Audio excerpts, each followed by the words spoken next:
Hey guys, it's that time of the week again. Welcome everyone to Avatar Sundays. At least, I call them. Episode 4. Wow, we're already 4 episodes in. Oh boy, and we're not even at the rig yet. How are you, everyone?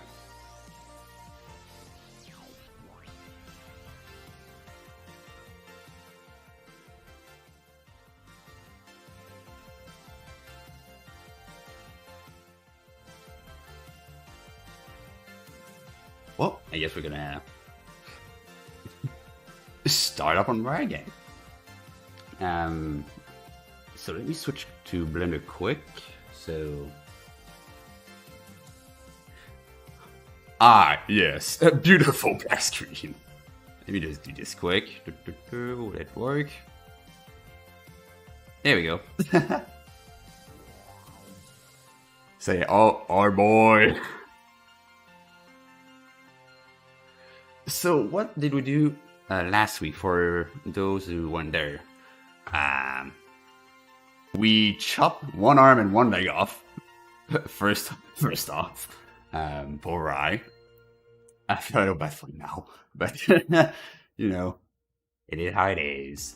So we cut his leg,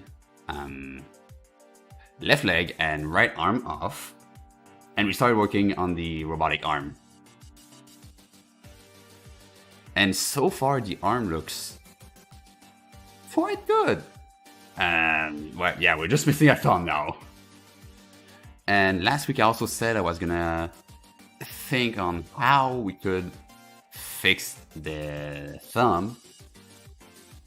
Because, as I said last week, the thumb especially is gonna bend all over the place depending on the game. Like, some games it could be 45 degrees that way, some of the games it can be straight. In Summon Space's case, it's kind of straight, but not entirely.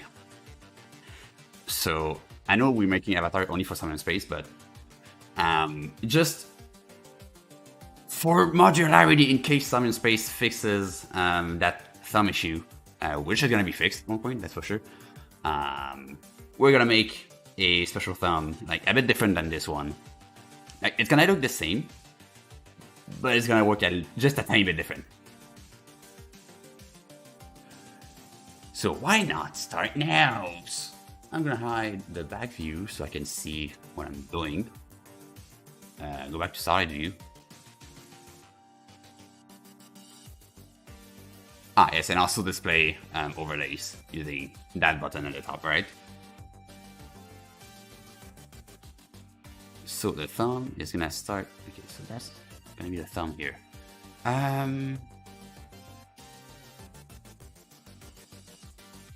Okay, so I split it in 4 here.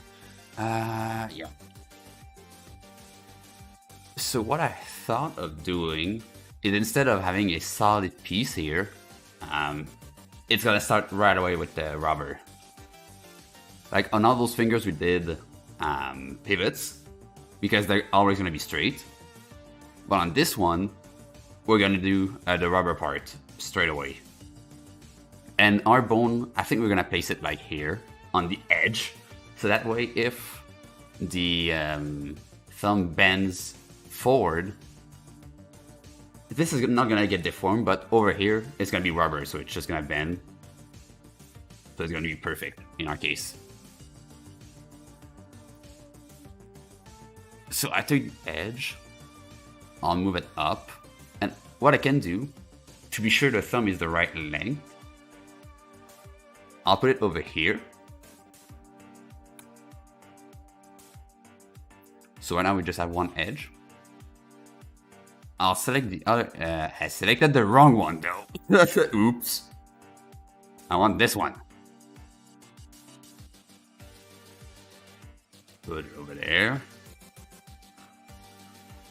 Then select that other edge and use the pivot as active element. So now everything's gonna rotate around this point here, and I can rotate the thumb this way. And it's gonna be the right length straight away. Actually, make it just a little bit longer.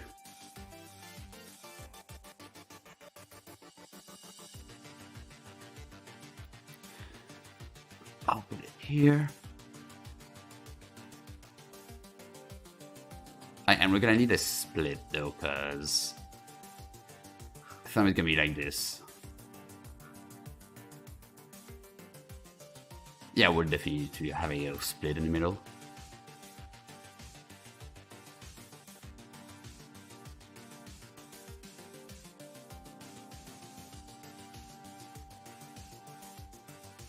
Something like this. Yeah, I'll take knife tool. Or a trusty knife tool that almost never works. Yeah,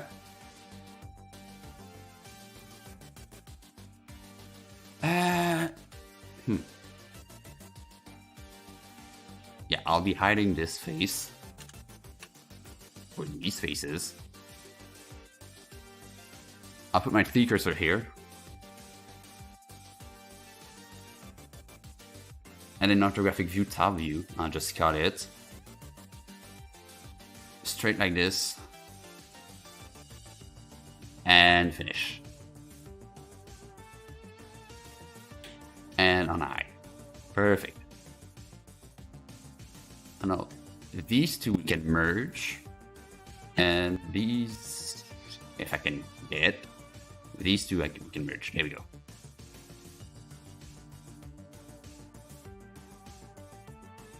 I'll hide the face and fill this in.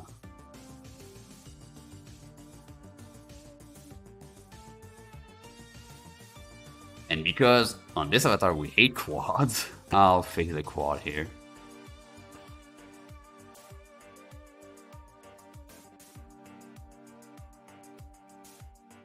There we go.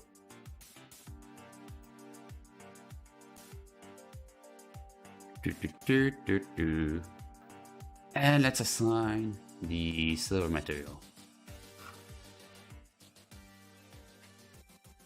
Ladies and gents, we have a thumb. But we still need the rubber. That's the tricky part. So, what I'll do for the rubber, knife tool, Z, and cut it straight like this. These two I'm gonna merge on this one and merge on this one. Perfect. And here you can straighten it a little bit.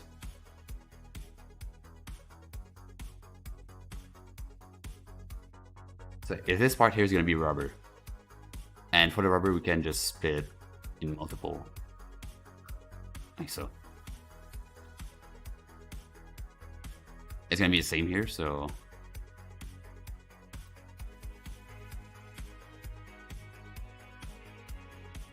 yep. I'll try to make them the same amount.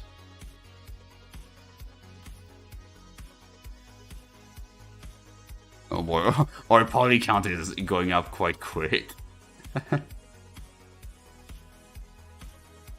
Yeah, we're at 2.9k tries right now. You can look at the bottom right here.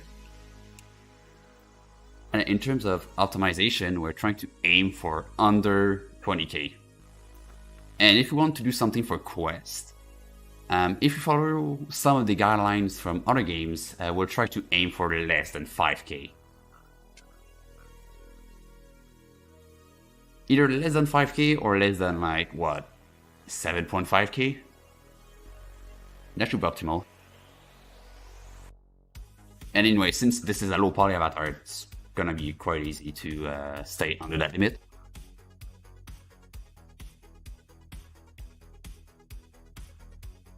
So we got one piece of rubber here for the first thumb bend.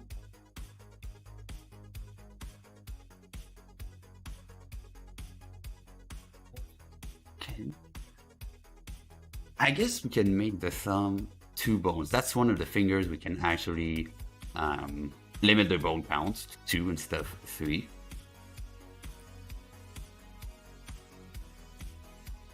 I'll let you do it on a sketch. Either that or we stretch the thumb a little bit, but I'm not gonna stretch the thumb because it's already long enough. If you look at the other thumb.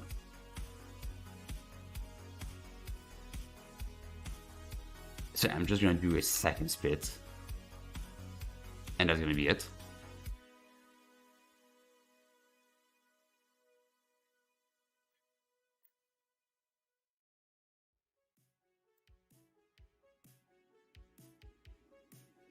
There goes 2. And here we go.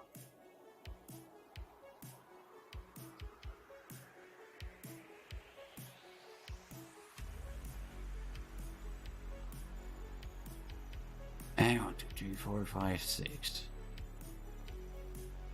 And yeah, what do we have more here?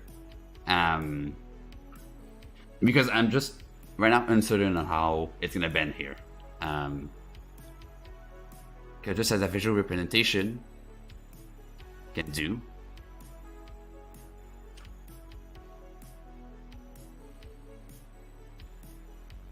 If I select all these, like in some games, the thumb is gonna be like this. Some of it might be like this. Some of it might be like this. So it really depends.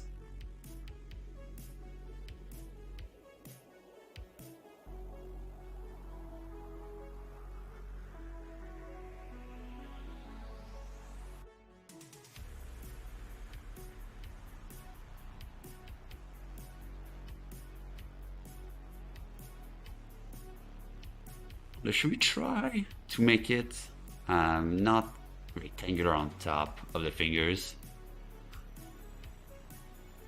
Because here it's quite sharp, but here it's quite square. We'll see. I won't worry about it too much right now, but just something to consider.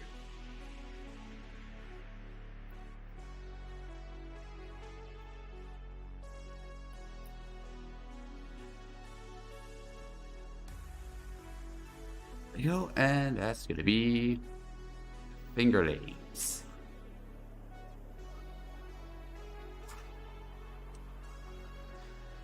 Hi.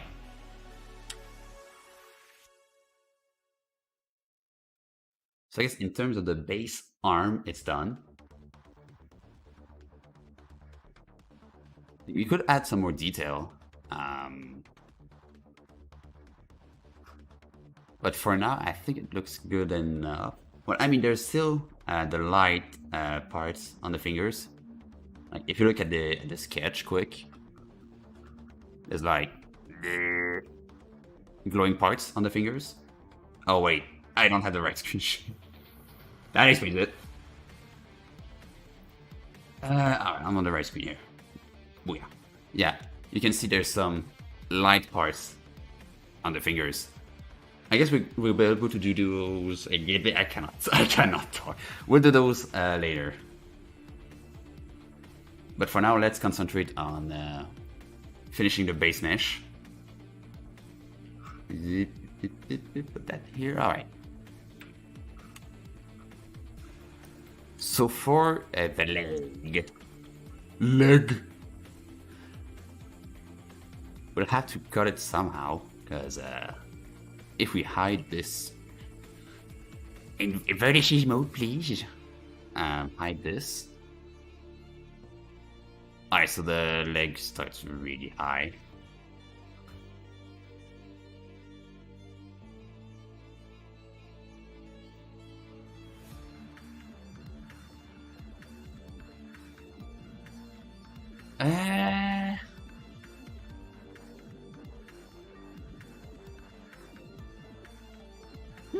Okay, I'll remove those vertices.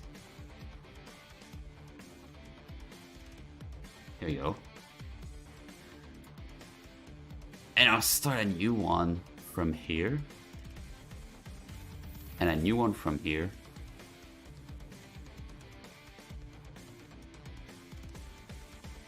and I'll offset them over here.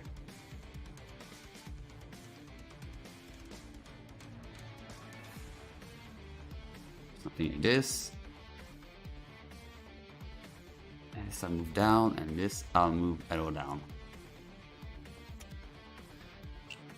Make an edge, make an edge, make an edge, make an edge.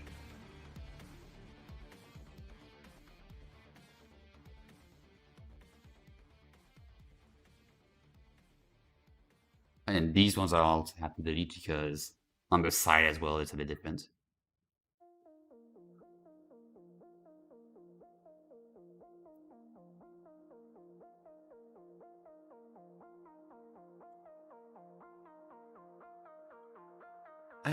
Yeah, I'll hide the other leg. So, boop.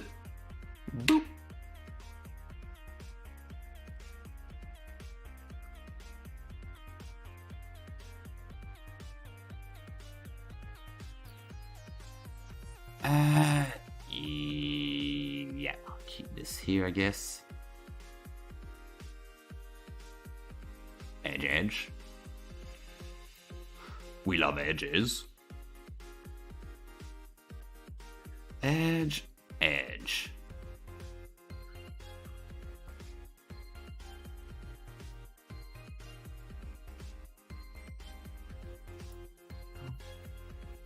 Make an edge, make an edge, make an edge, and make an edge. All your edges are belong to us. What program is this? This is Blender. It's a 3D modeling program which is free, open source, and you can use it for whatever you want to, even for commercial use. It is, you can do anything with it. It is really good since the 2.8 update, and now we're at 2.9, and it's even better.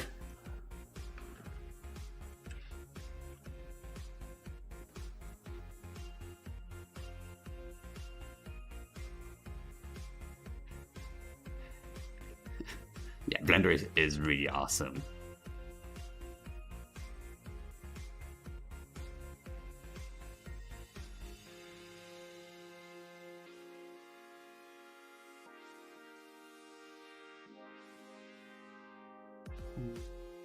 Let's see.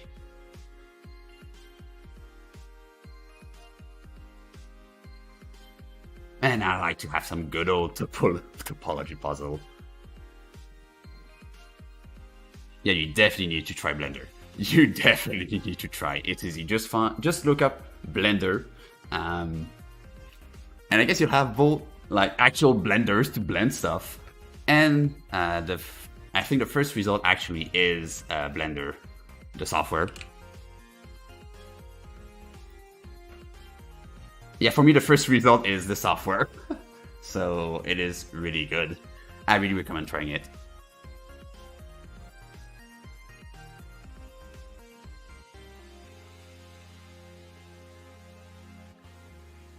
Or did you mean to try? Do you wanted to get the avatar instead?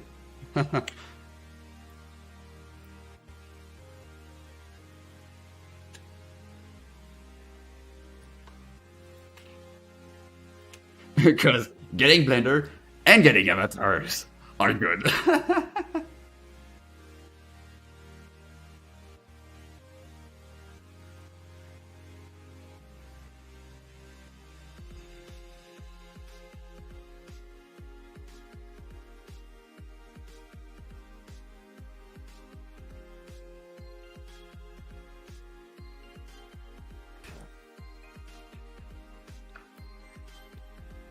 Yeah, I mean, I'm not a Mac person, I'm more of a Windows guy, but Blender is available for Mac as well, so that's good.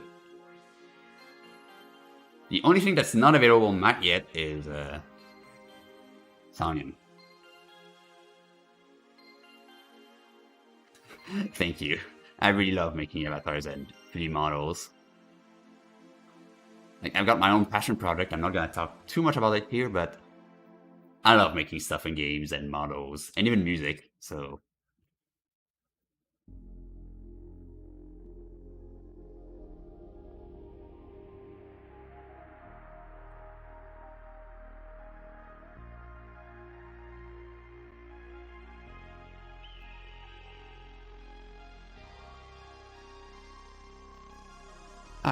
Let's put this red. Put some feathers here.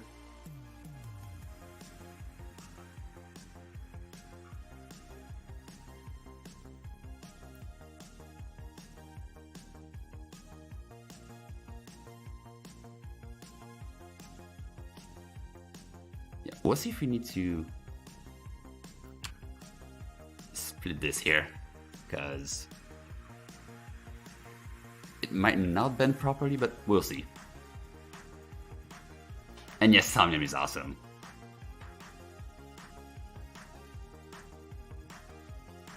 Like with all the features, especially worlds coming up, that's gonna be awesome. And I'm super happy as well because I also have my own world. Not to brag too much, but I've got an Excel. I'm gonna do a whole arcade with lots of games. It's gonna be multiplayer, and you'll be able to win prizes. Only with Somnium Worlds.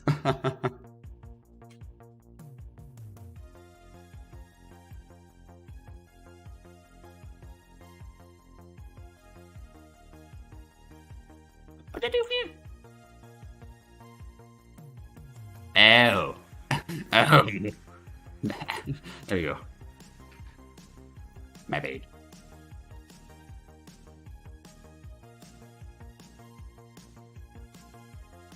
Yeah, there we go.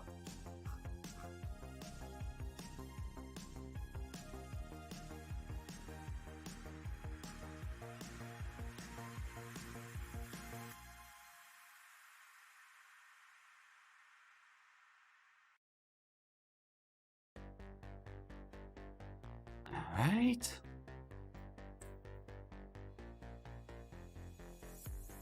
Just move this over here.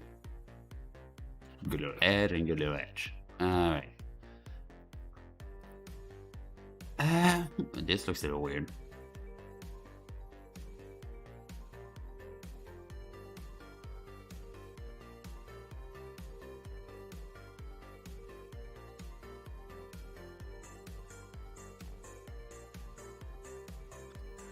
Let's see how I can fix this. Oh, nope. Wrong button.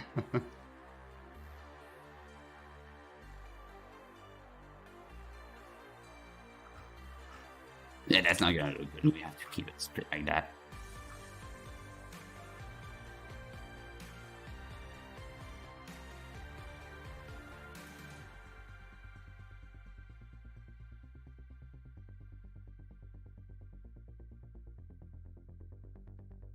Alright. So let's... I guess this is fine now. Yeah. So let's try to make it straight, actually. I'll scale this down. Align those. Align those as well.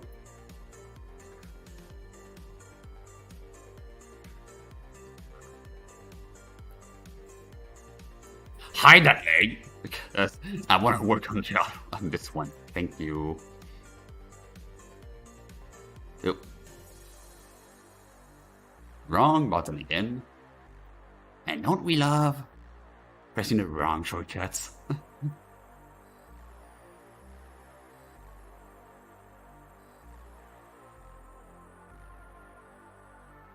Send it over here. So now our leg is perfectly aligned.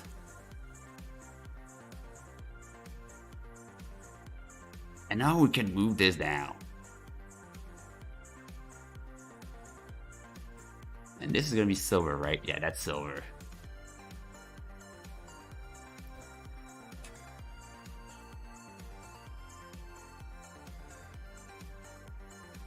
There you go.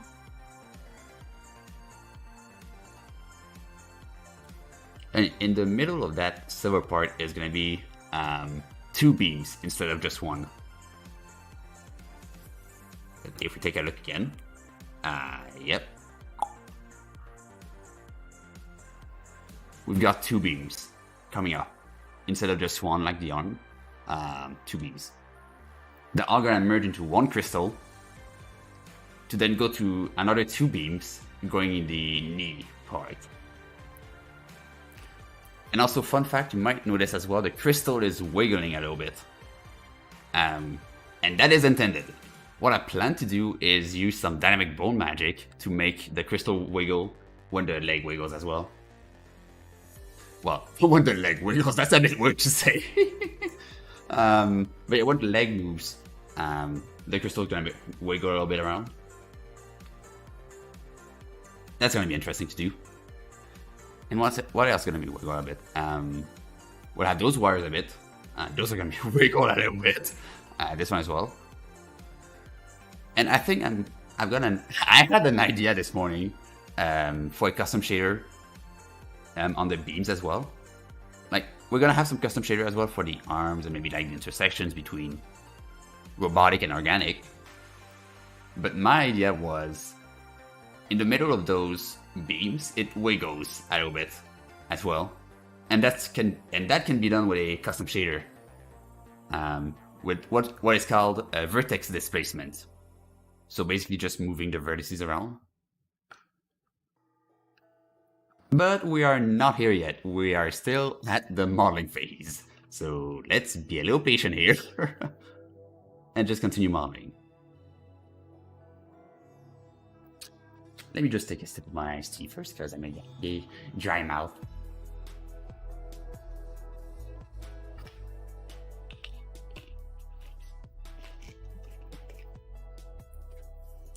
I swear, every time I do a stream, I've got one huge bottle of iced tea next to me. And I end up emptying it by the end of the stream.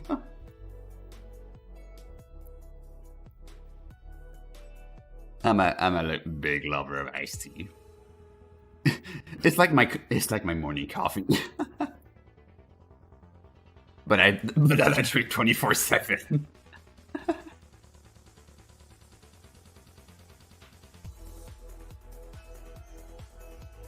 Alright, so here we'll do an inset. Is it inset? Yeah, it's inset. And yeah, still a little disclaimer, as usual. I'm using the 2.7 shortcuts. I'm not using the 2.8s because I was so used to 2.7 that I couldn't really get used to 2.8 shortcuts. So your shortcuts may vary. But in my case, I'm pressing I to make an inset like this.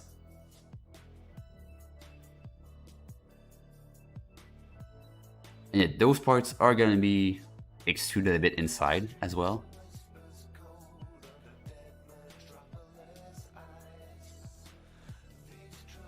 And there we go.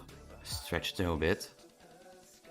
No, maybe not stretch it actually. I think I'm just going to move it using the control key.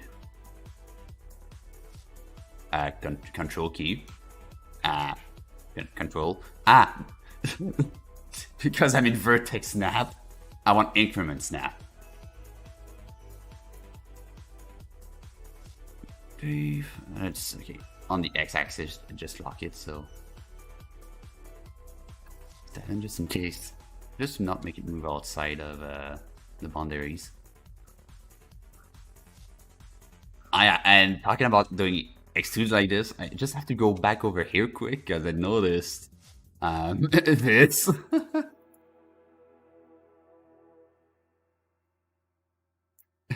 Whoopsie daisies. I just have to move this a little bit inside. Yeah, even though it's a robotic part, so we can make it on the really edge. It won't really interfere. There we go. Yeah, if you enjoyed the stream, you can give us a little follow. I do this every single Sunday at 9 CET. Is it 9 CET? I'm not good with time zones. But at this time, I always do an avatar stream on Sundays. So, and I really, really, really enjoy making avatars. Gives me a little break from school. But yeah, and we've got also other streams, like we've got discos on Saturday, we've got Jambis concert on Wednesdays. Yeah, we've got lots of stuff. Lots of streams on the week. Right. So for the crystal, let's see. I'm just gonna go take a look at my sketch quick. Yeah. So when I looked at my sketch at first, I was wondering how will I be doing the beams coming inside the crystal? Because this is obviously a problem. Like if we make this crystal like sharp on the edge, it might not look good. Like we'll see. But as a backup plan, and I did on the sketch, I've made slots inside the crystal. And I hope those are gonna turn out good. Else, I'll just try to make it without those.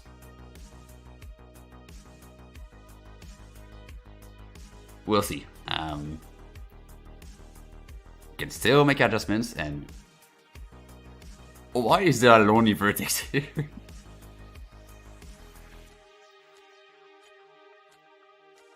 Wait, what? Oh, two vertices. What? Oh, 3 vertices. Oh, okay. I might need to do a little cleanup.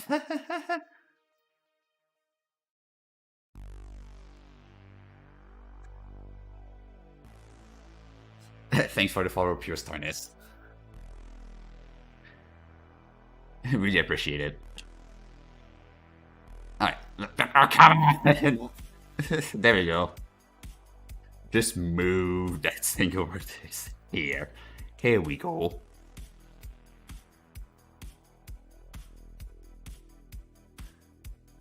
Actually, I might try to do this. 1 over here. 2 over here. And using boundary box scaling. Scale it up.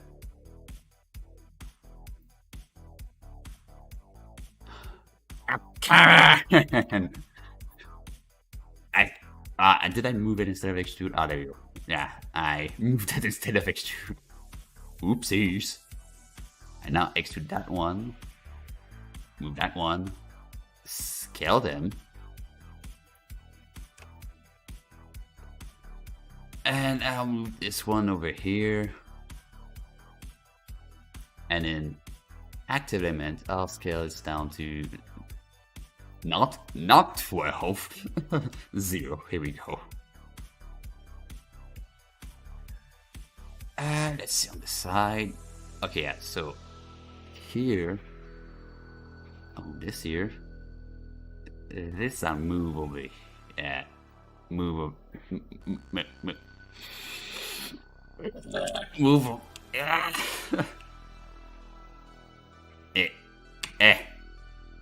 There we go. Move here. Here we go. Thank you.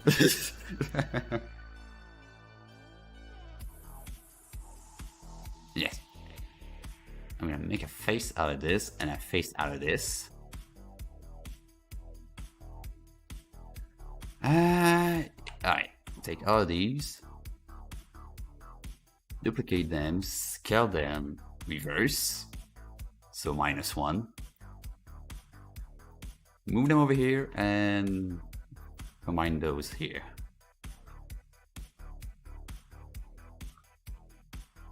Okay, it might be too thick of a crystal though.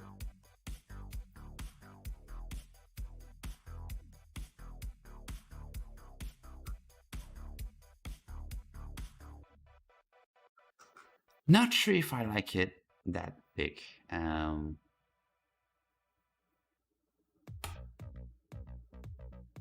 I'll try to make it thinner.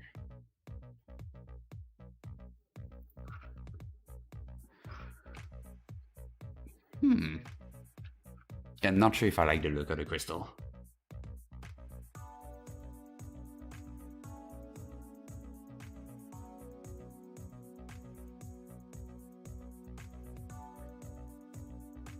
I think what I'm gonna do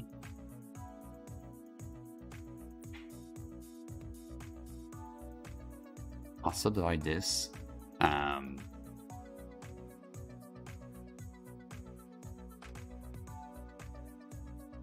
Let's see if I can make it look a little better.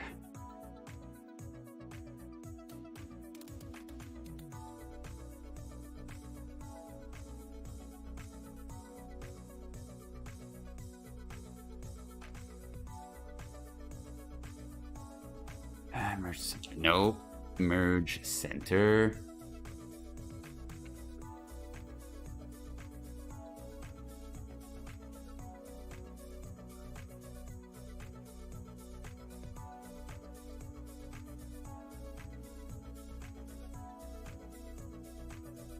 Yeah, it doesn't look good like this.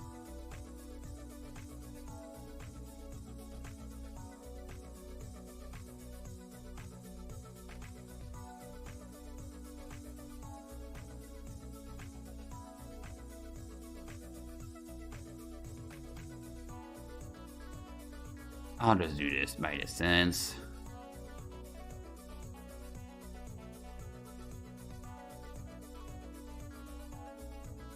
To make it more crystal-like, I'll do like so.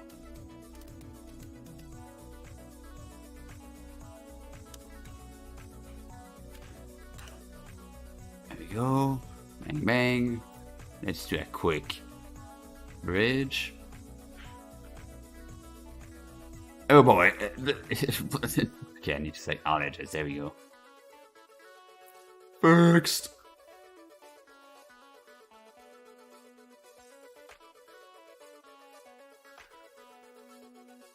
It's...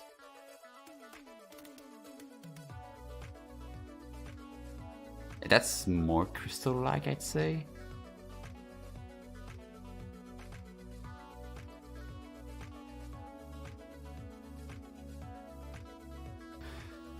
And what I can do, I can technically still do an no. Yeah, no. It doesn't want it set correctly.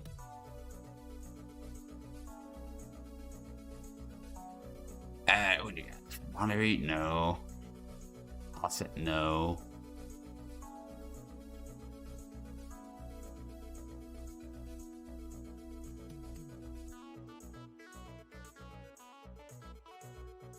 I mean, we've got individual. What?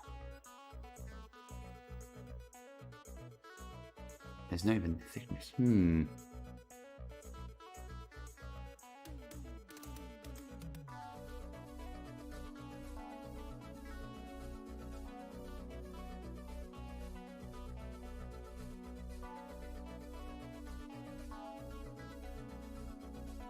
Yeah, only individual gives the result I want.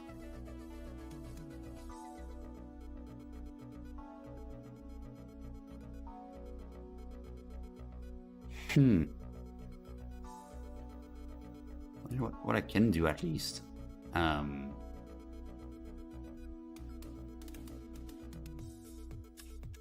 say all these. Inset. Individual.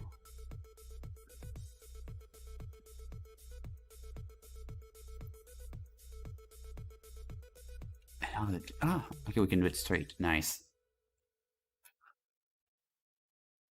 You know, this might be a little too...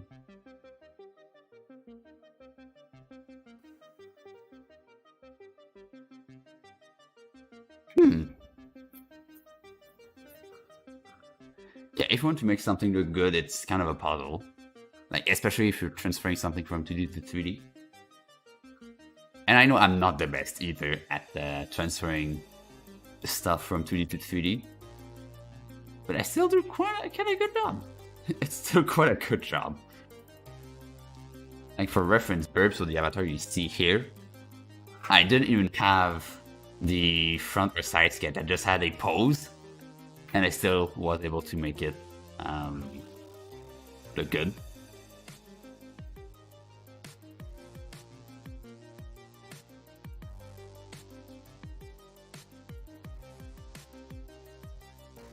Let's do a quick cut here. Please with the Z cut. There we go.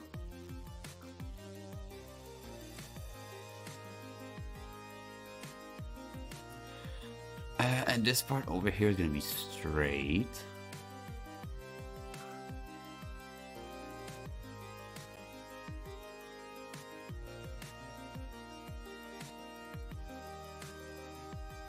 So these parts here are gonna be straight up.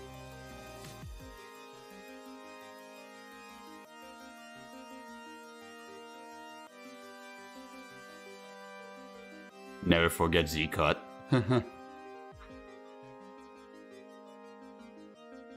Nigel. It's hard to see your keyboard when you have a huge mic in the way.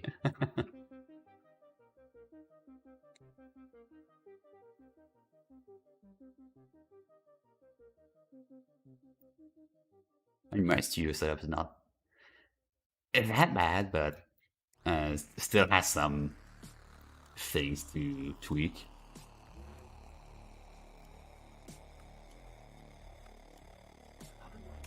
Oh, yeah, nice. Yeah, the Mr. J is awesome. He's awesome as a DJ. So glad he's willing to make DJ parties for Sound in Space. He's so good at it.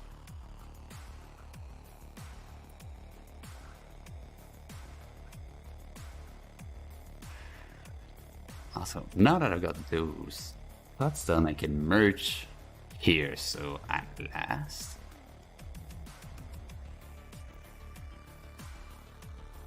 At last.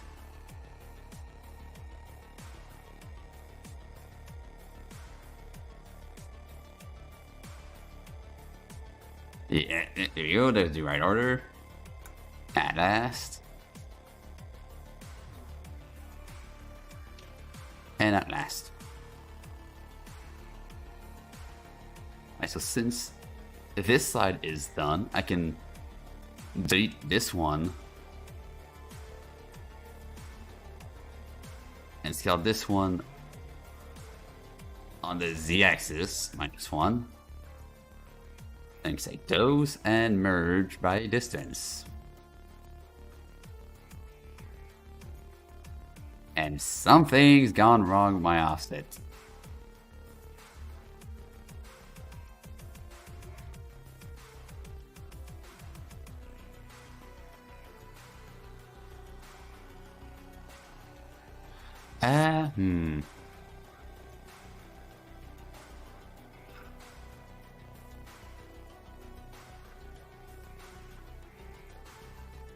Okay, because it's not fully straight, like whoops daisies. I would be in the end I'll have to do this side as well separate. Not that it takes too long, it's just a couple clicks, but sucks. There you go. That should be fine. And now all of these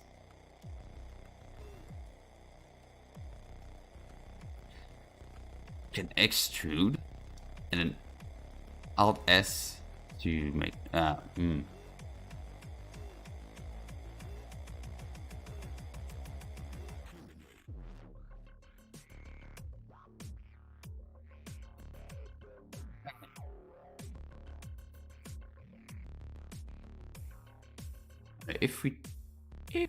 do we have a crystal? Yes.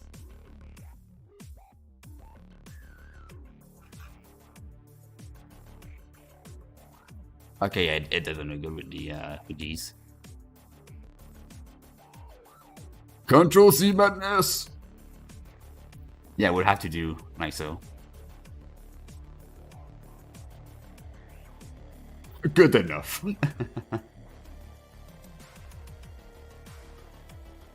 Hey, what we can try at least, just for funsies, is to try to make it crystal looking with refraction and everything. So I'll quickly go to shading mode. I just want to see how it may look.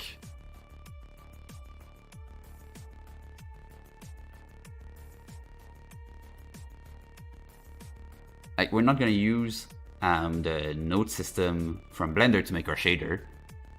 But with the tool we're gonna use, which is called Amplify Shader Editor, it's the same principle. It's just different nodes with different possibilities. So yeah, here I want to put transmission to 1, so it becomes glass.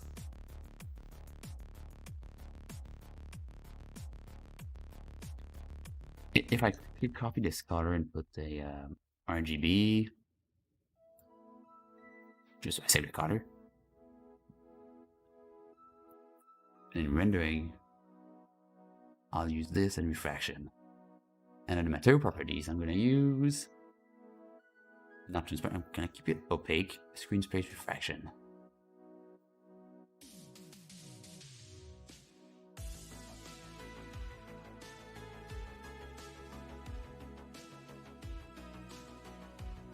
I don't know if it sees it actually.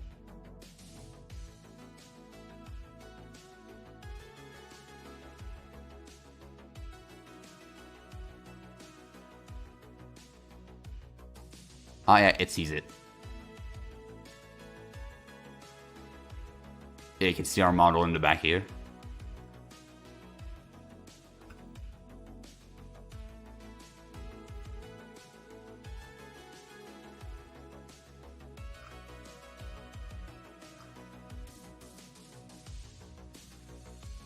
And I'm gonna have quickly just have a multiply here.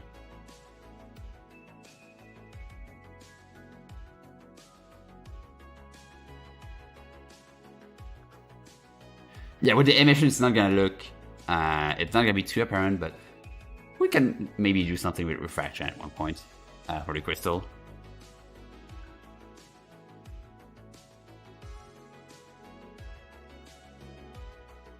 And now with this new material, the crystal here should go, yeah. That looks good.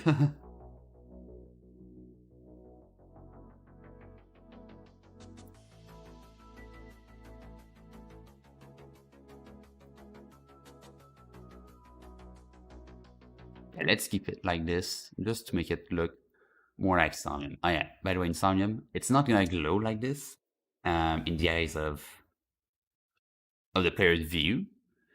It's gonna look like this. Because there's no bloom filter on the player's perspective. But if you use the camera app with the pretty filter on or the bloom filter on, there's gonna be bloom, just like this. So it's actually gonna look like it glows. And then this is why when we do streams or pictures and stuff, I remind people, especially when I wear one of my glowing avatars, to put a pretty filter on. Because it glows in the dark. It glows in the dark and even in the day.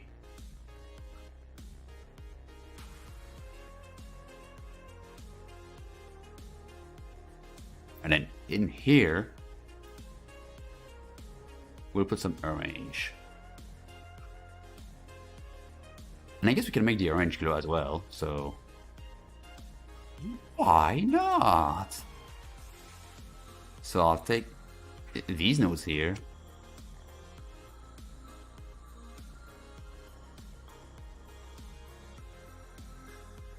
Copy this color, paste it here, and plug it in emission.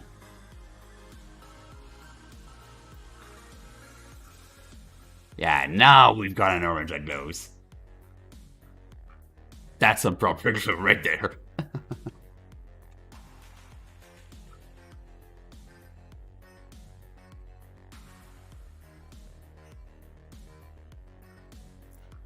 Right then. So yeah, for the bottom part here, first off, when in doubt, save.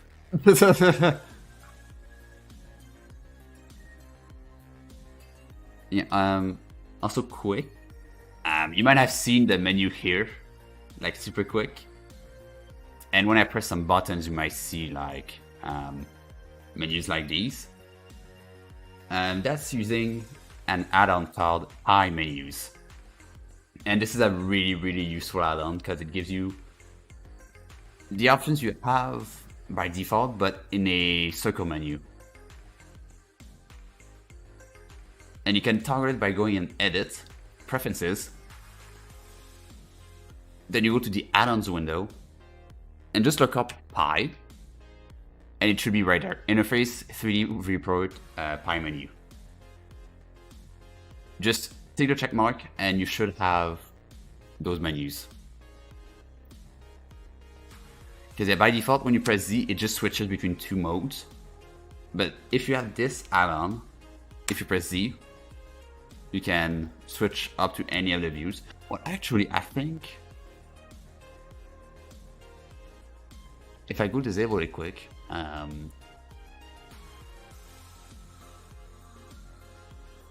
just go enable all of my add-ons. Filter menu. If I disable, what's Pi menu? This one. Yeah. By default, if you press Z, it just switches between solid and wireframe. But when the add-on is active, it pops you this menu where you can choose all of the different modes, which is super useful.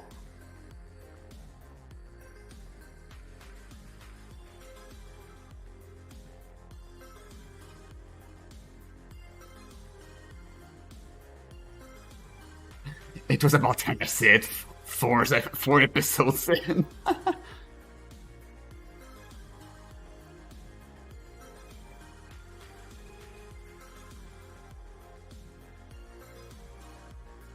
I just want these.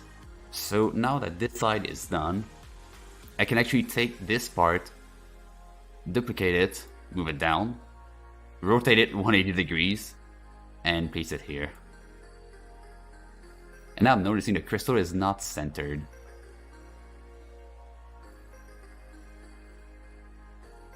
Yeah, let's try to align it.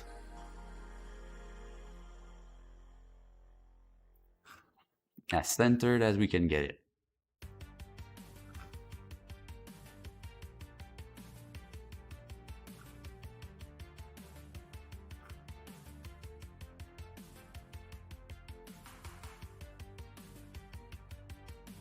Well, actually, I think we might need to make these a bit thinner, yeah.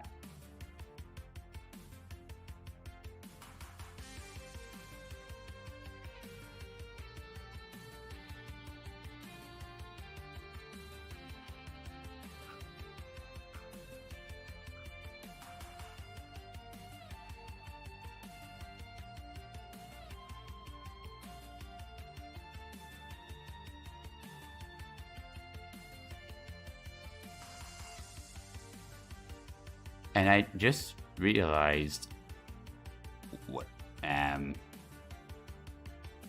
where's the tail?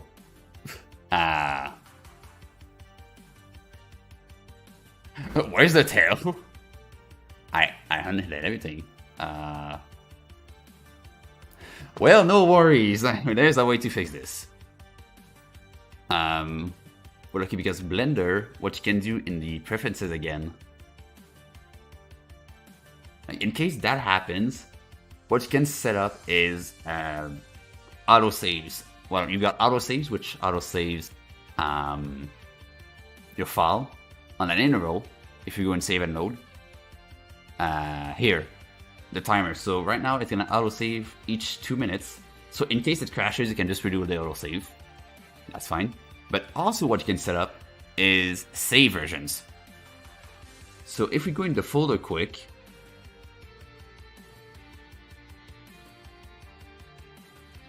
You might notice that there are lots and lots of different files here.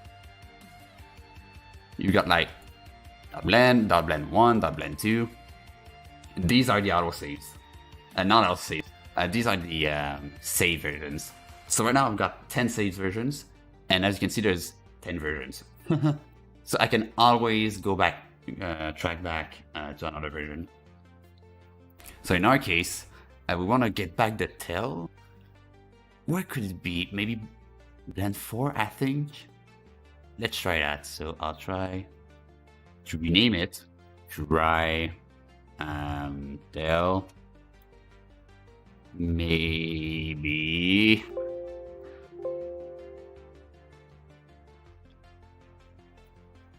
So now we can try to append the tail. So I just go to File, Append. I'll go right tail, Object, and try to import back the model and see if the tail's there. Okay, so this version doesn't have the tail. Alright, so it's not 4.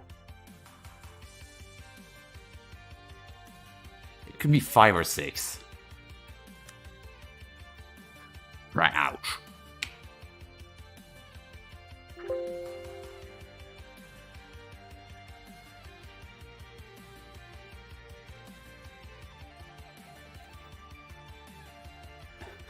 Nope.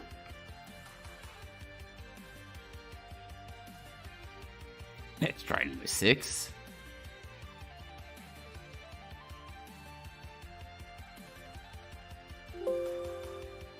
Hammond.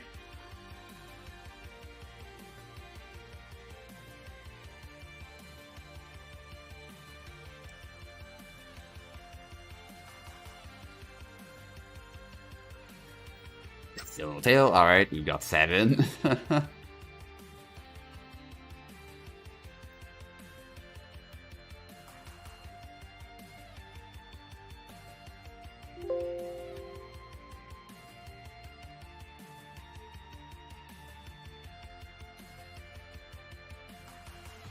There we go. Number 7 is the one we want.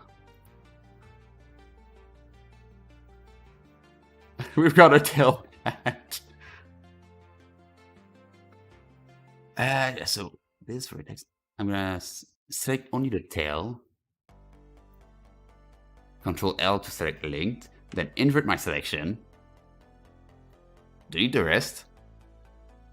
And merge the tail with our base model using Control J.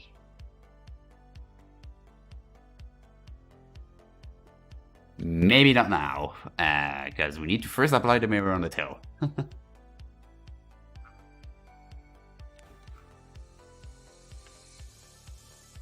Hey. Now we can merge. Control J. Here we go. Whoopsies. So last week I forgot my thumb in the workshop. Well, now someone stole my tail.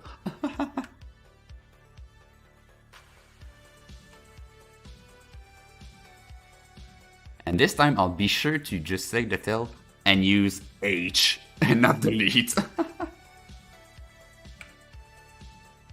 I guess where did I delete it? I have to go back in the episode just to see where I deleted it.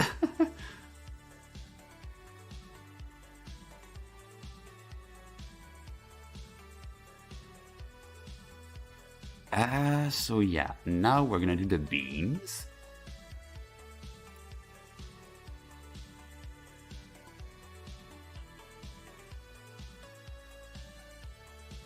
Okay, how am I gonna do that? That's the question now.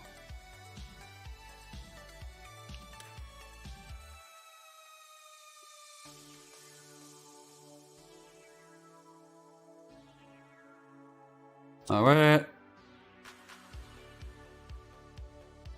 Oh, what? What did I subdivide? Why did I subdivide? Okay. Just extrude. There we go.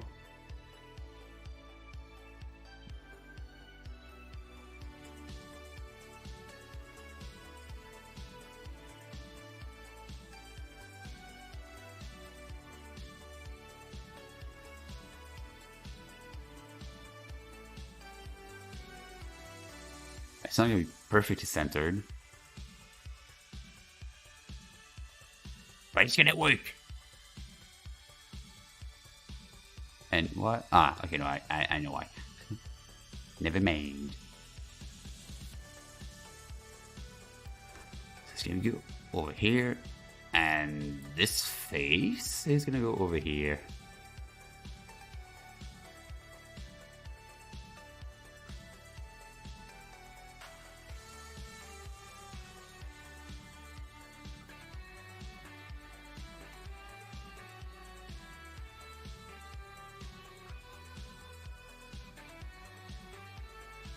Why is it not aligned?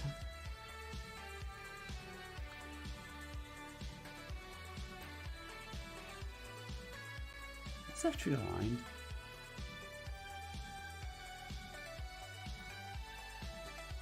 Yeah.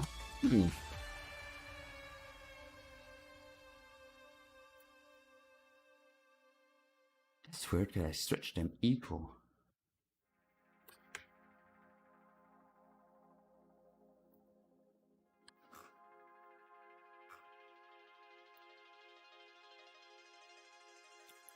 Actually, no, I'm not gonna do this like so. Because we'll most probably have distortion when we're gonna move those. So I'm actually gonna extrude from these edges here instead.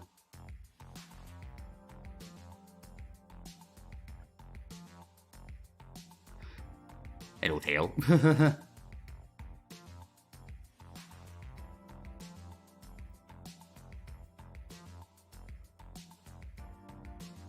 you go. There we go. Perfect.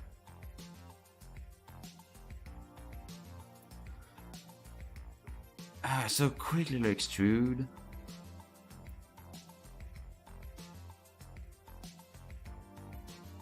Extrude. Quick extrude. When not extrude.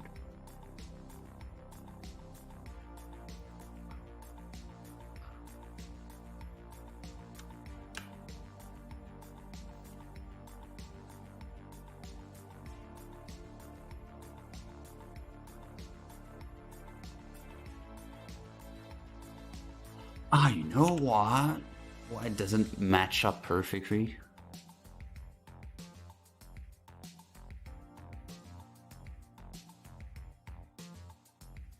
That's why.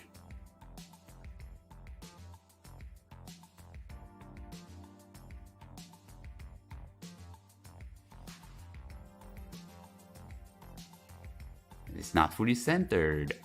Oh.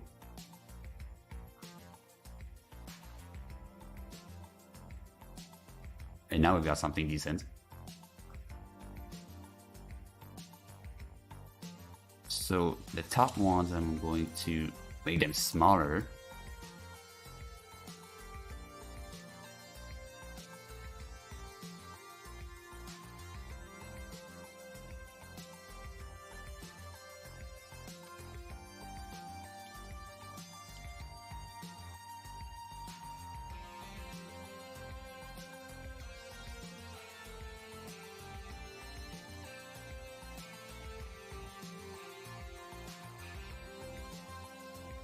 And these ones here, yeah.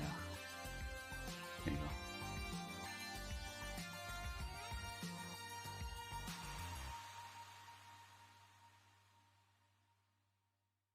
Maybe like so.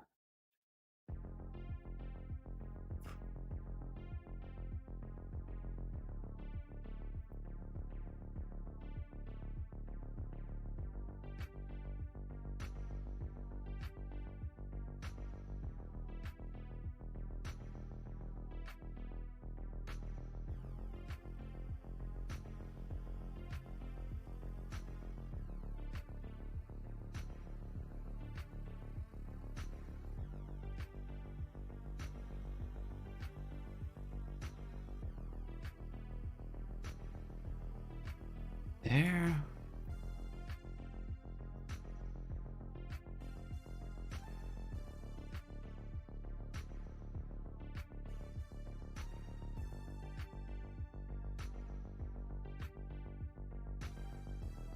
There. I'm trying to align them.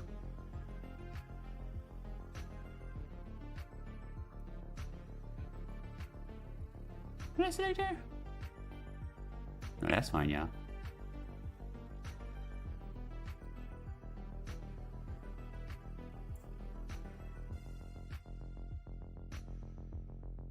There you go.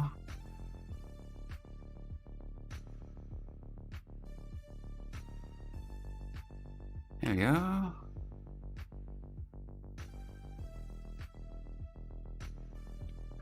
There you go. And I'm gonna merge those in the center. And merge the beam in the center, so because there's no way out. We would need to do that thing we tried earlier if we wanted to merge the beams there.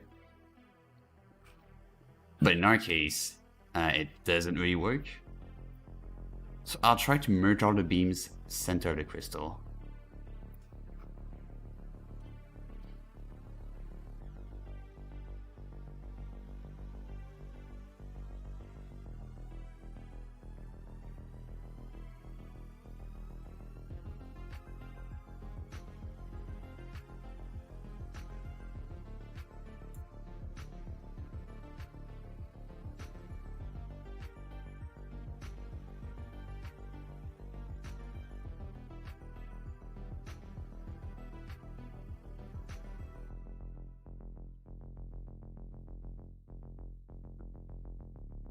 Those merge those. They're not really centered. Oopsie.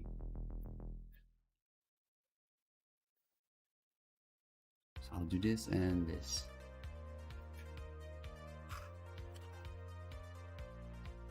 And there we go. Now we can merge.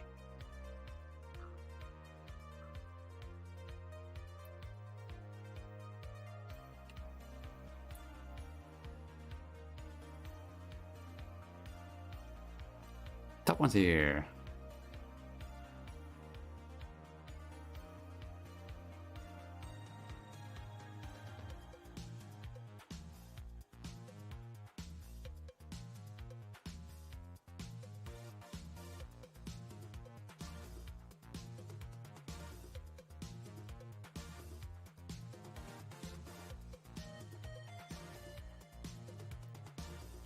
Yo.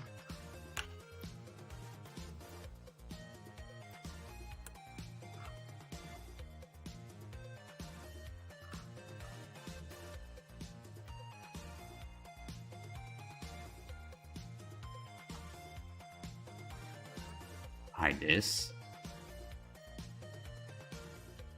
Make a couple triangles here. And unhide.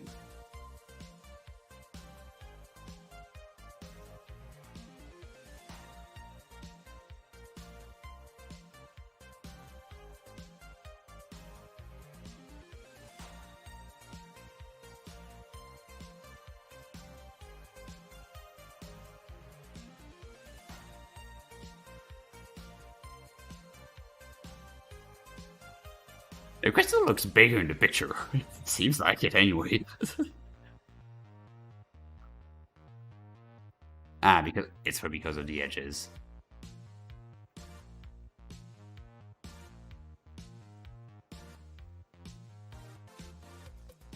So I tried to make it bigger, yeah. Makes a little more sense here.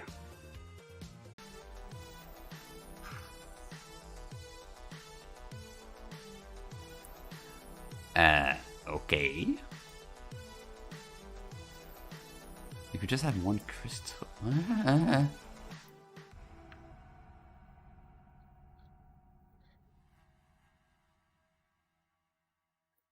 do this. Okay, because usually if you have,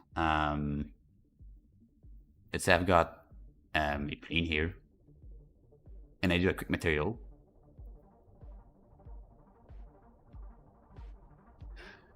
So just whatever.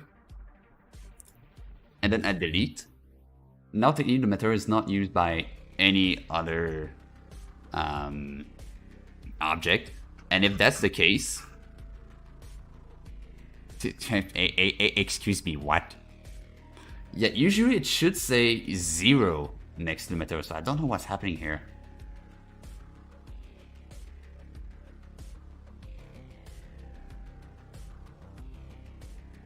Because if you've got an unused material, a 0 should appear next to it, saying, hey, this material is not used anymore. So if that 0 appears, if you close Blender and you restart, the material is going to be gone from the project forever. But what you can do as well, if in case you have unused materials and they have the 0 next to it, but you want to keep them, you can press the little shield icon next to the material. And that's going to protect the material from disappearing after the next restart, in case it is not used by any other object. Thanks on Arcade. I really love making this. It looks so sick. I'm so excited to see it come alive. We still have a long way to go though, but 4 episodes in and we're not even at a rig yet. But it's getting there. It's getting there.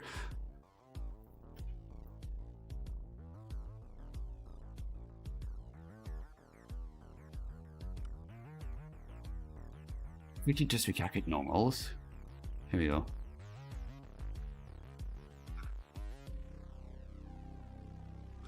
So on the sketch, what I did here, I'm gonna take these, raise that maybe a little bit to here.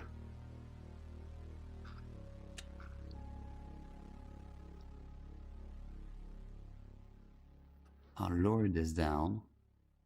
Take these 2 edges, write them up.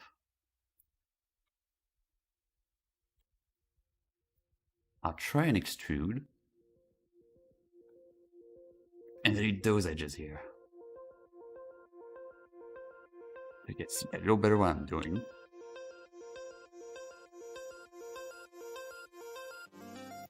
Write them here.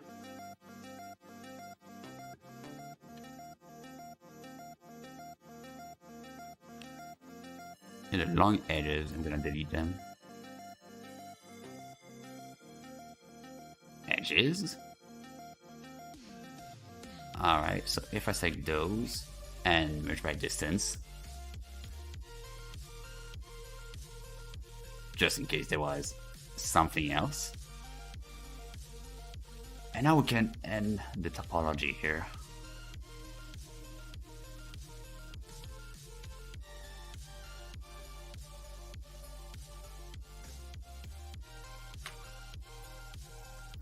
There we go, select this. And if you see me select like this in a loop, like that, that's called an edge loop selection. And what I'm pressing is Alt, and then I click on the direction I want to select. So let's say I wanted to select this ring around here.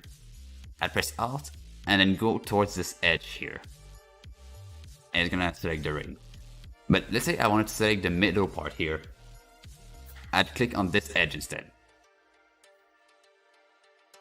And the same can apply for vertices and edges. So if I select an edge and Alt click on this edge, it's gonna select a loop using this edge. Same for this one, same for this one. Same here. And for vertices, it's the same principle as faces. So let's say I wanted to select this edge here. I'd Alt click on this side of the vertex. And if I wanted to select this loop here, I select this side of the vertex instead. Super useful tool.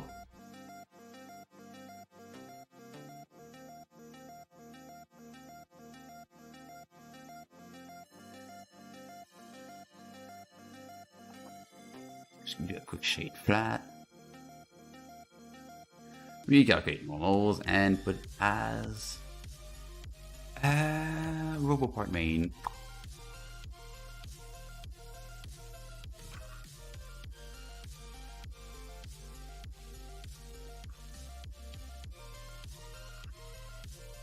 And from the side, we're gonna need the cybernetic leg.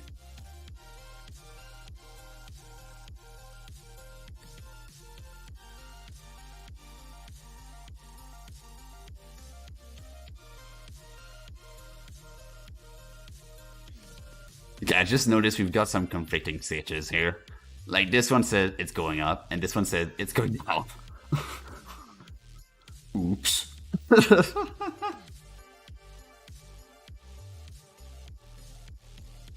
So we'll just have to decide which one fits the best, I guess.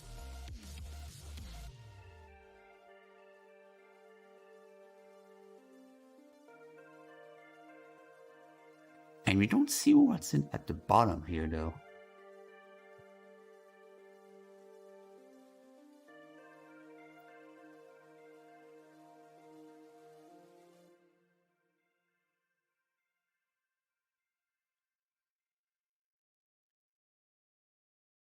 This is why we have... No, it's not conflicting at all. This is why we have this side here. This is actually...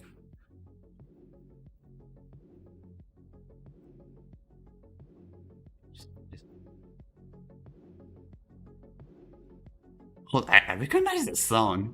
Hold up. Yeah, I totally listened to that in the past. It just flashed in my memory. Holy cow.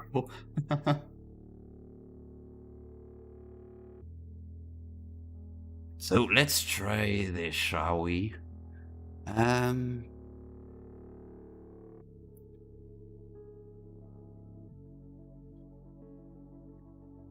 So this is gonna go down there.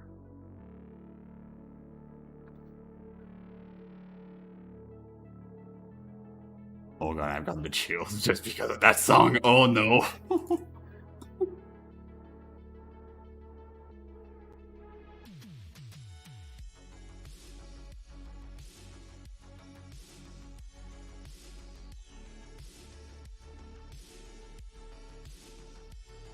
Okay, before splitting, where does this leg?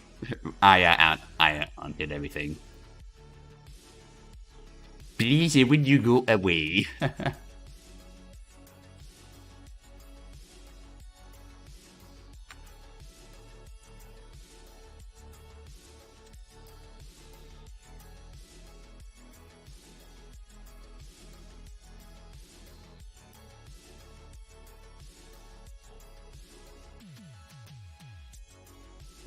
Okay, I might need to do a little extrude instead and set. Because this is a little weird.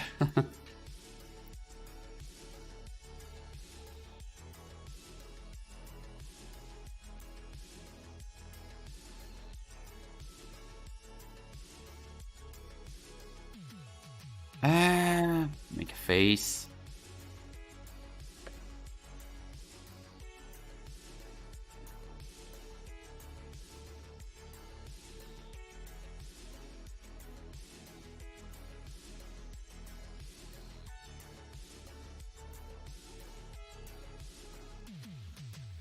There we go.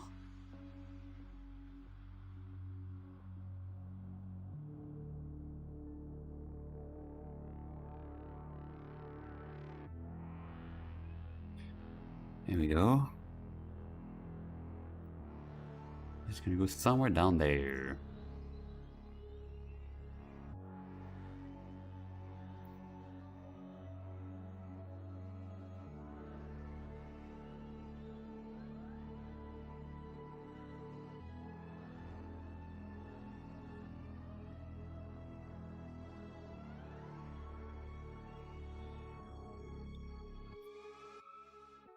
This is also going to bend a little bit. It may wiggle with the shader we're going to make later.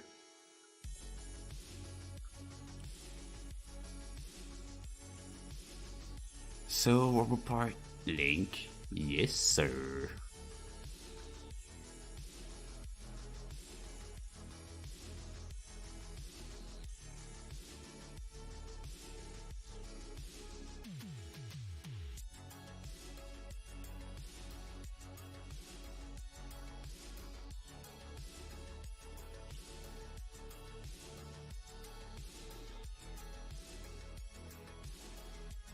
There we go.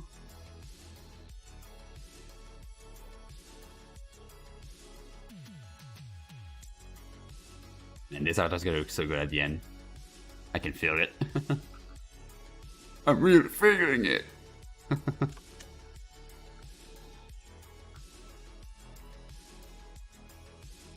Like with the leg and everything.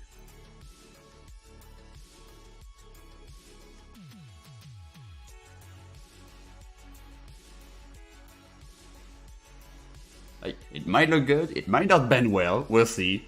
But I hope it's gonna bend well. But it's gonna look good at least.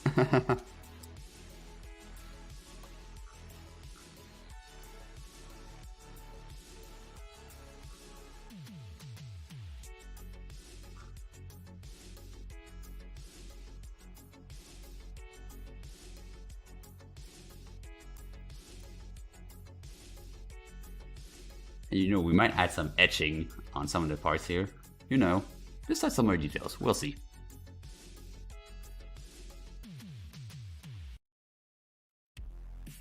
Oh man.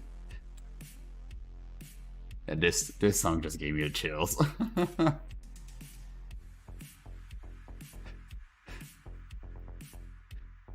Darn you, nostalgia!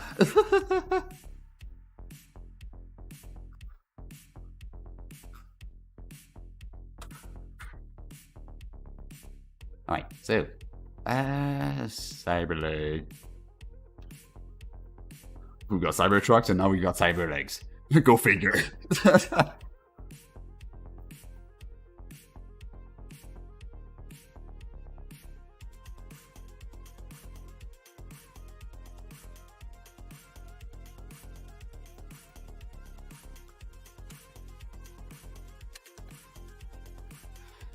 I'm going to delete these faces actually, and just keep this one.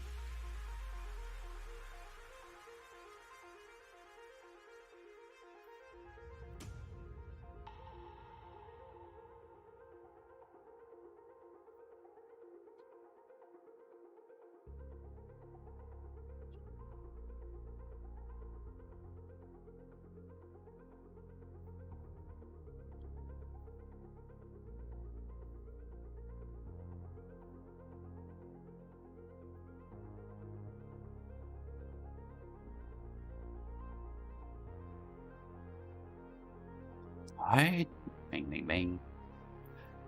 Not snap. Activate minutes. Go. And spell 0. Alright. Just to make them a tiny bit more aligned.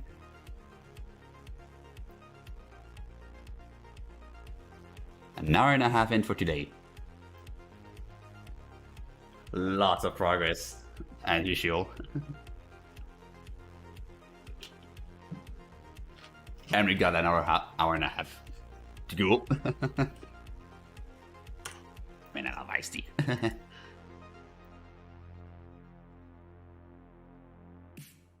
If it's not already done, give us a little follow. I know I keep repeating myself, but you know, just for new people here, giving a little follow really helps us. Continue making those streams. We've got lots of streams during the week. Like on Sundays, we've got this stream, making avatars. On Wednesday, we have a concert. On Saturdays, we've got discos. And if you have questions about avatar creation for this stream, just throw. I love answering questions. So, you know.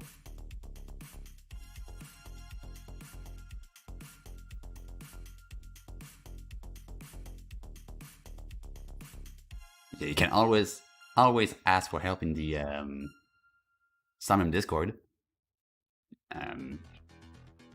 But here, the best part is you get your answers live. So you add them and I can already answer them. So, oh yeah.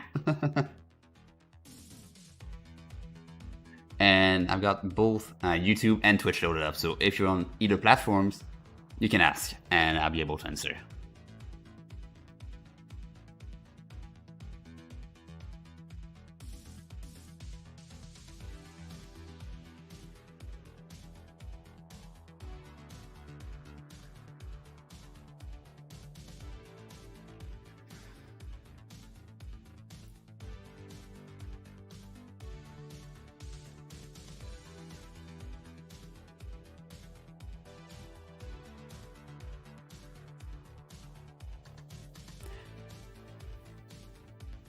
Okay, how did I make the shape for this again?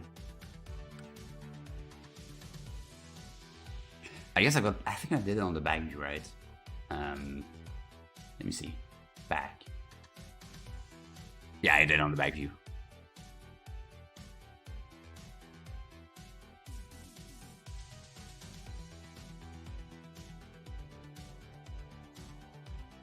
Alright.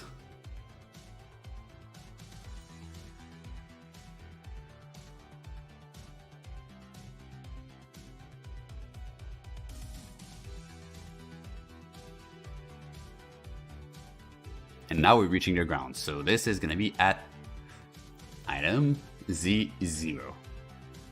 And face.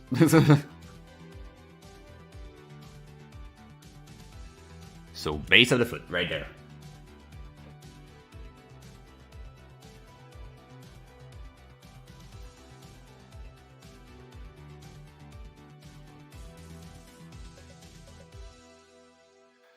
Alright, and I can hide the back view again because I've got my shape.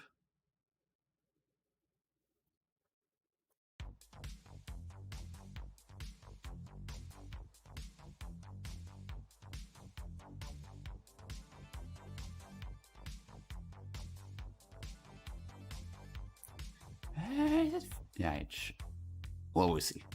I feel like I'll have to take these.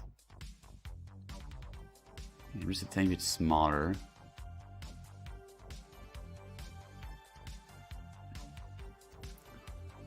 This.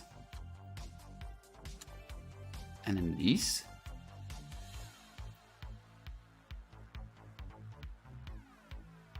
You make them join here.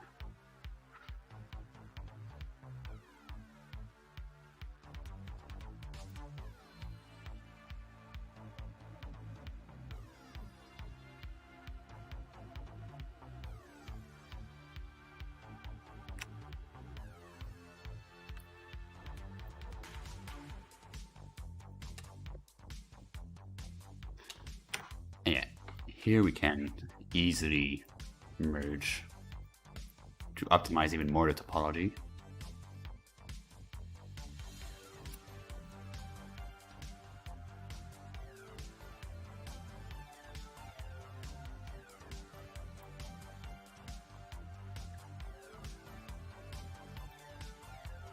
And then we can do a quick inset.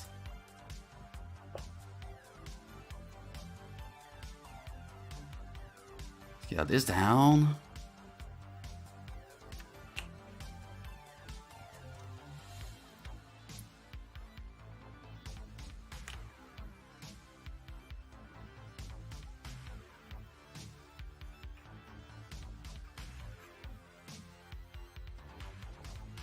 Is it not centered?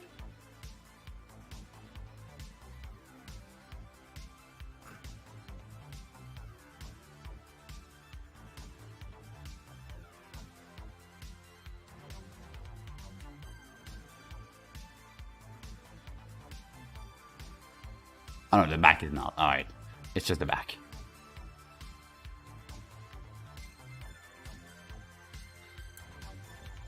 So merge at last, then merge at last. And inside there we can do another extrude.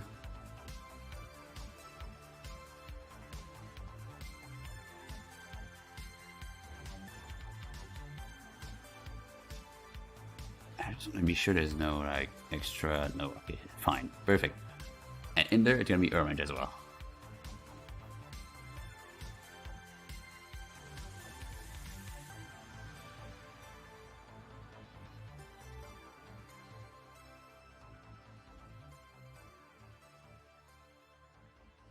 Man, it burns my eyes to look at it. My eyes. I guess we can say it burns.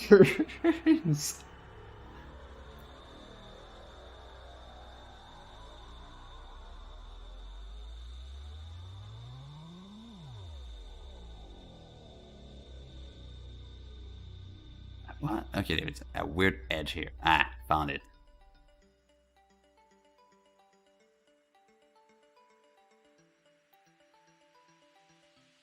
Oh, that's weird.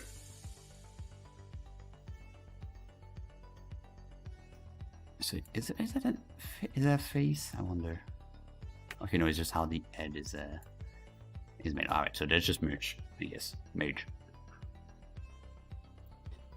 Merge.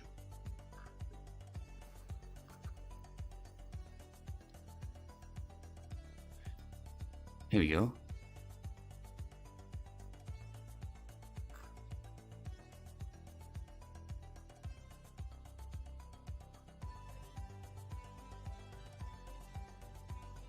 And yeah, since we don't want to be, I want them to be separate, just so it's a bit easier for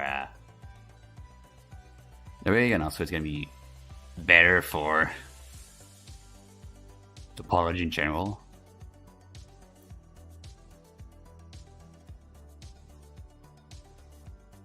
It's gonna be robot main, make a face, and that's gonna be orange.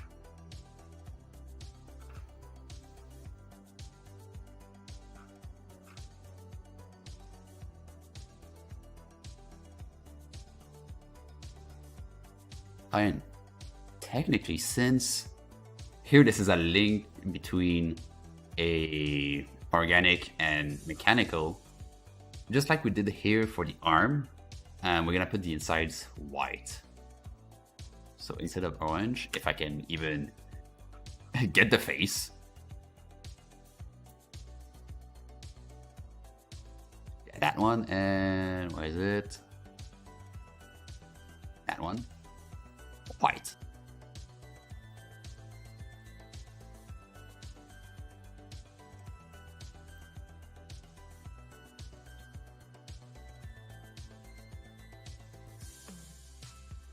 So yeah, we might have some intersection between these fingers and these fingers. We might.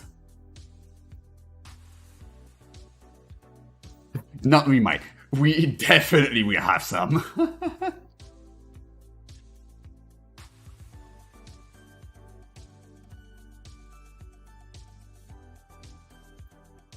And what, we've got, what, an hour and 20 minutes?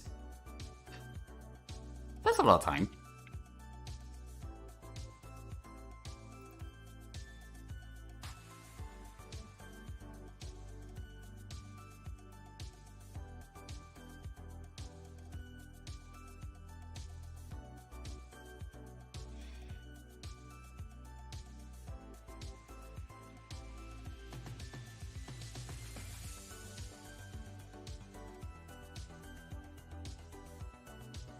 Let's see what I can do here, just to make it a bit more with more sense.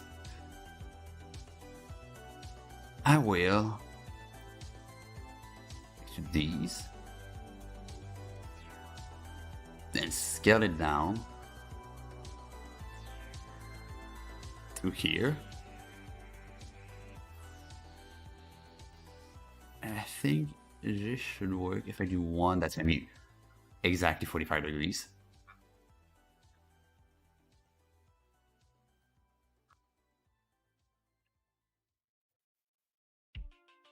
So now this is exactly 45 degrees.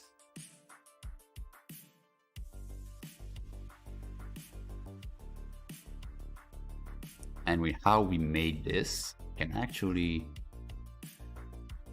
say those vertices only.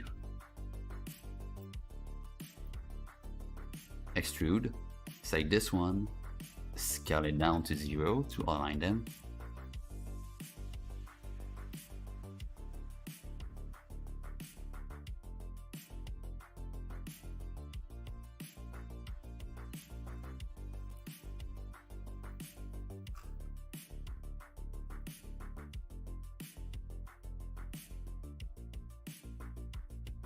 Right.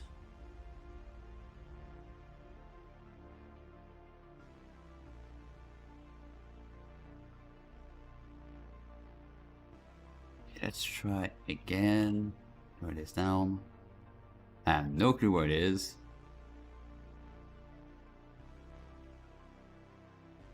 So for instance, I'll put this here because I want it to align over here.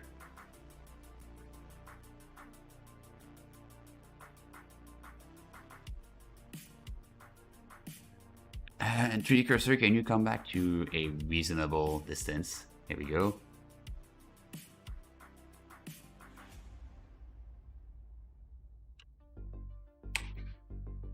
This down. Go back to side view. Select the top one. Shear 1.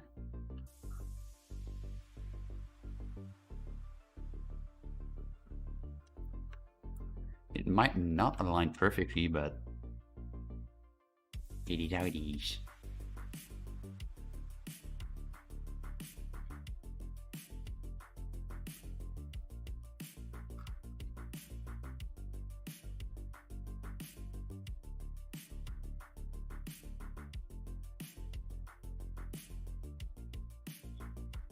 Let's see, so the toe, I don't know. It's maybe, yeah. Maybe this.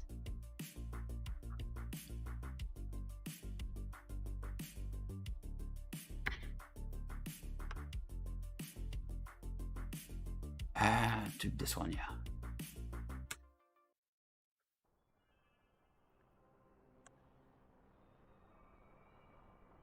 Optimizing, optimizing, optimizing.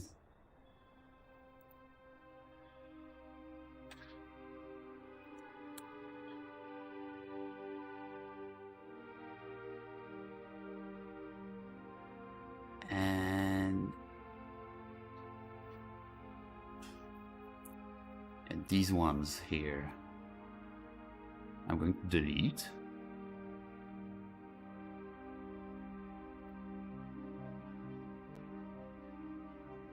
Faces here.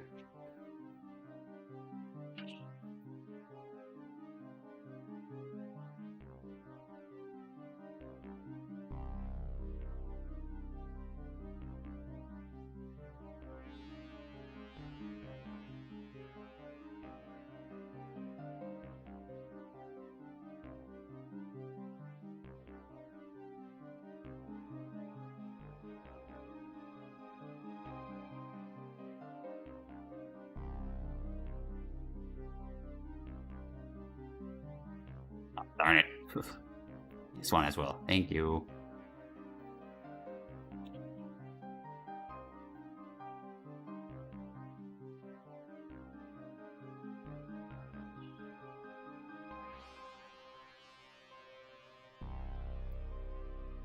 Actually, I'm gonna merge those two here.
Let's see. Because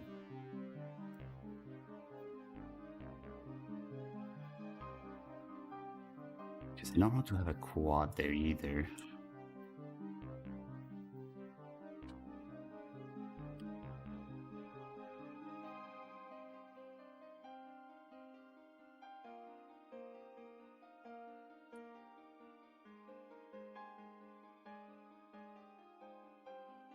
Alright, let's start to scale this down. Scale this one down. And scale this one down.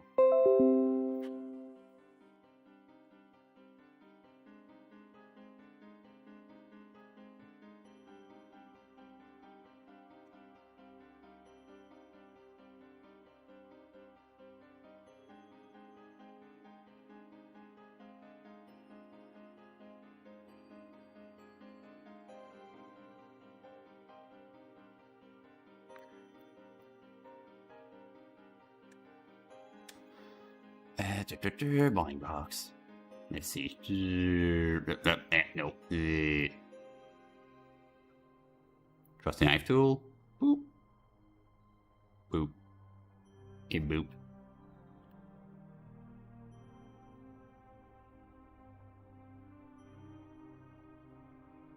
Mirror that last. Mirror that last. Mirror that last and mirror that last.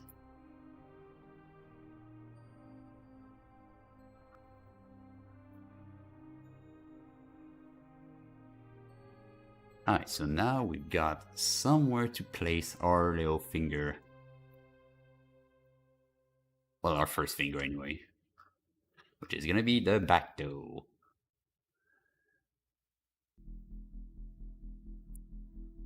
So let's see, back. This is gonna be the width. So. And yeah, I actually have to split this in half as well.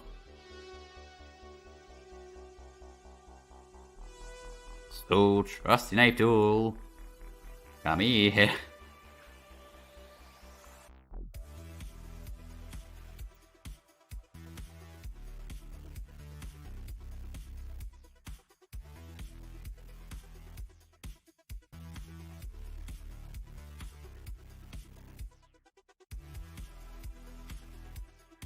Actually,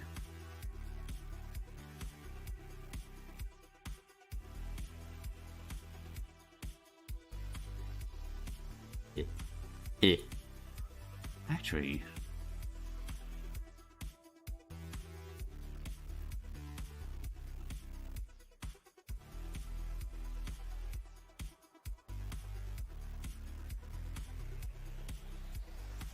that's okay.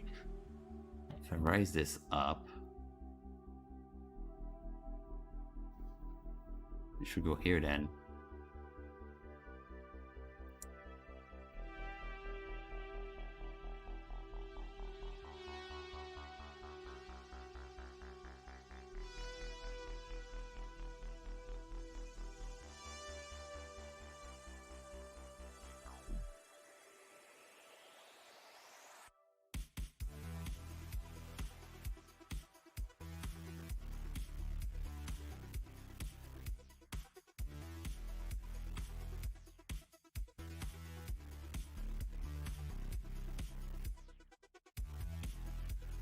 I want them. Okay. I want this to be as flat as possible, and this to be as flat as possible. So what I may do is pull the entire thing back.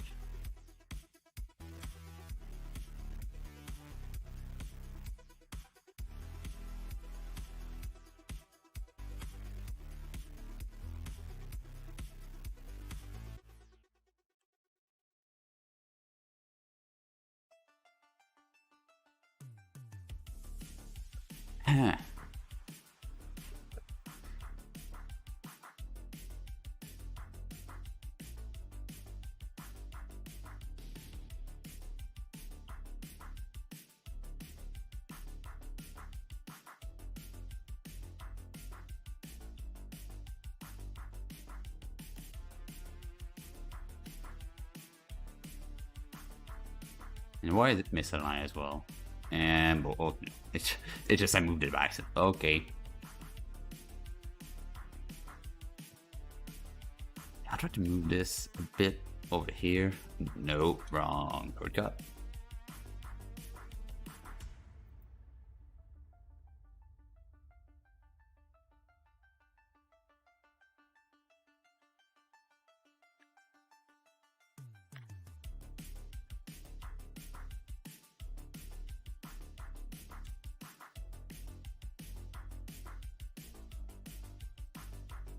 Okay, yeah, take these in active element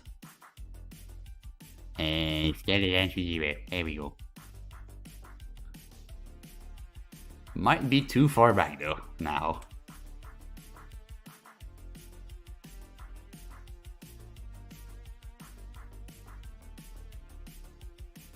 Like, just a little too far back.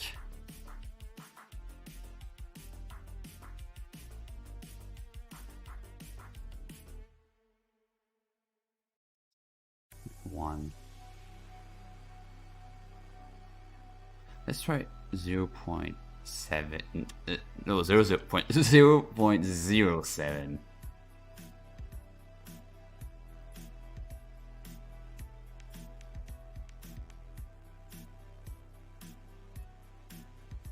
There's something that's really cool with Blender is that most of the things you can use, like move, extrude, well, you can actually type in the numbers. So let's say I wanted to extrude this like 1 meter away, I can just type 1 and it's gonna move away. And I can also do minus, and that's gonna work. And I can also do some math operation in there, so I can do like -1 divided by 2. So it's gonna move it 50 centimeters instead of 100 centimeters. And you can do this for most of the tools, like rotate, you can type in a rotation, scaling, you can type in a scale, you can lock the scale. There's so many possibilities with Blender. And I cannot recommend it enough for people and for creators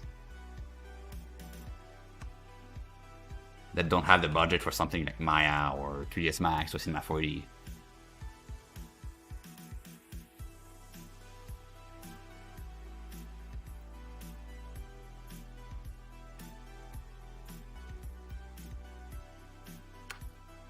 Alright, and just quickly do this side.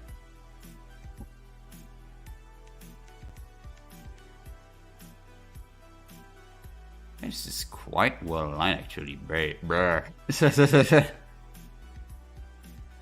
Now the question is, did I do... Alright, this should be good.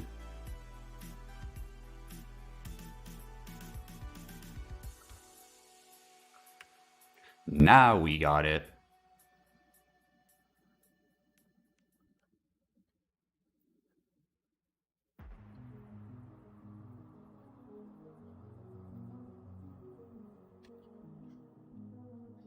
We can do this.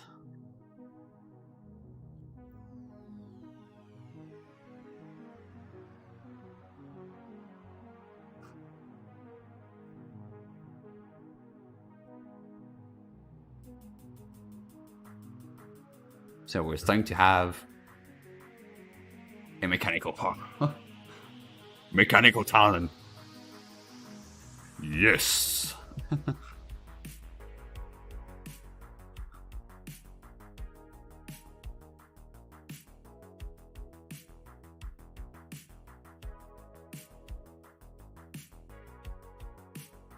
I should probably rename the model, right? Because then I just named the vert.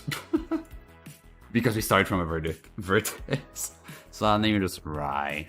Rye _ mesh.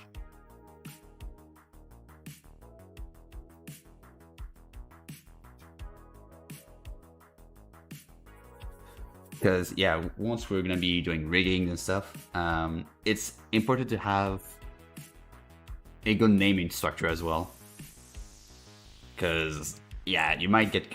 Even for your games, if you do games or 3D models or 3D animation, it's good to have a good naming scheme. Like, you'd have like Q1, Sphere 5, Armature number 2. Like, you'd end up like this if you don't rename your stuff. So, yeah. And I dare you to try and make an Armature with just Bone 1, Bone 2, Bone 3. After like Bone 75. And try to find yourself inside your armature. I dare you.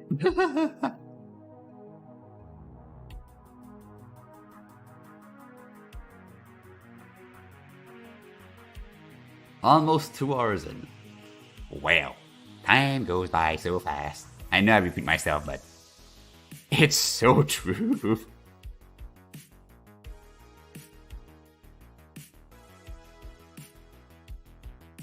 Alright, let me just get a little sip of my iced tea.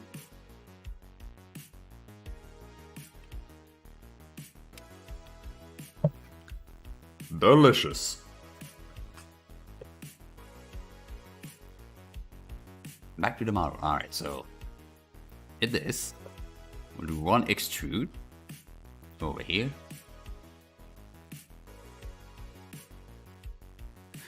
These are going to be extruded. I'll take this vertex down there. Skeleton down. And now we can merge by distance to remove those two vertices. Perfect.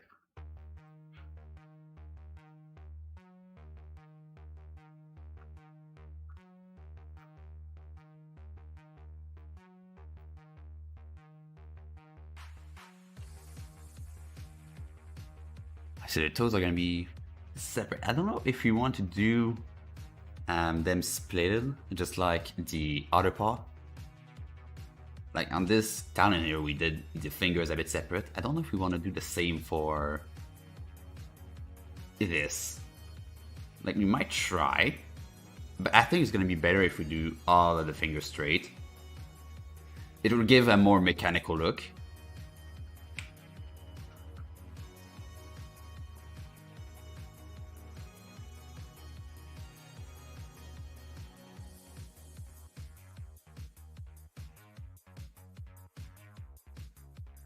So for those fingers, what I'll do, subdivide not just these. Excuse me, is there like an edge or something? Because wait, no, subdivide. Why is it? Ah, because it's taking the vertex after the operation. That explains it.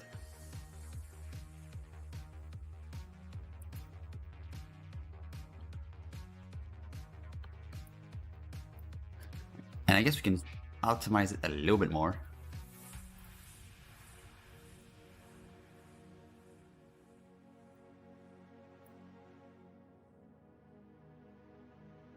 Yeah. Yep. And yep. And yep. Like anything that looks flat, usually you can merge those vertices with. Like I said, usually. But you have to be careful with some of those. Like here, I have to keep them here. Because of this edge here, we have to.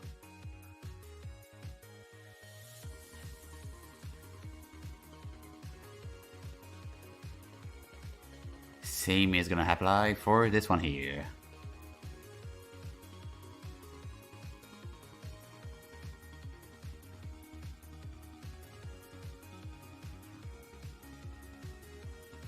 Now here, what I'll try is try this. Trusty knife tool. And I did mess up.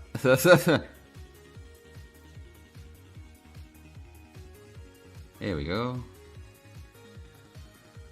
And there we go.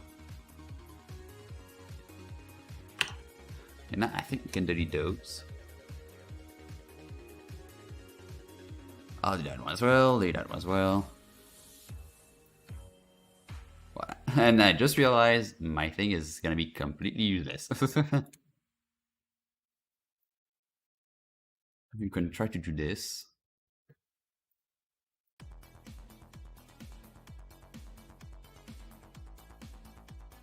Yeah. This. There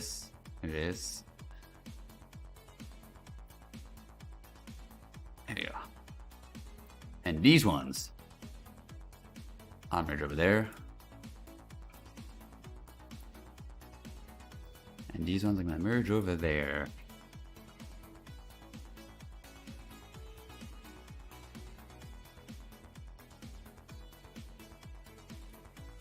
Optimization! So I did a split here because I want to separate the fingers. I don't want them to be completely glued to each other.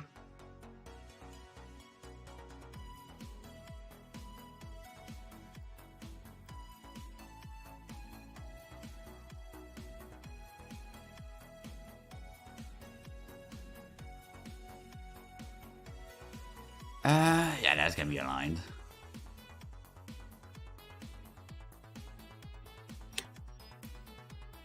Probably splitting this in half.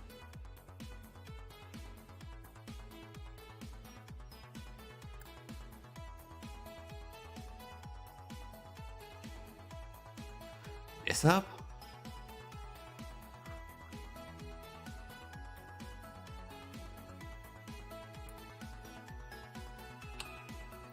Move this down. Up to the same level as. Yeah, nope. Add this. And take this and shear 45 degrees. Not on this angle. Shear 45 degrees over there. And shear 45 degrees over there.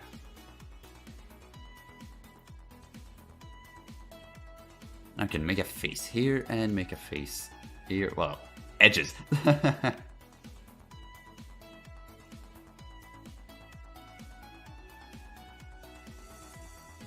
And try to align them perfect. So if I select this and go to, let's say, global, I'll align my tree cursor with that specific vertex. Then I'll take this, take the Z, and I'll align it over here. And now I'll try to align that vertex with this one over here.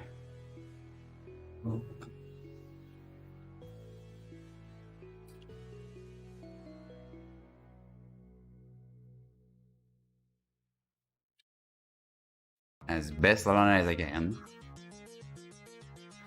Now I'll copy this value and do the same exact movement for this, but in the other direction.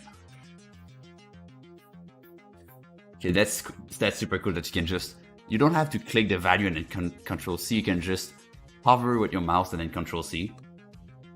It's super useful. And you just bang, bang, bang, bang, bang, Control C, V, C, V, C, V, C, V, C, C, C. It's super quick.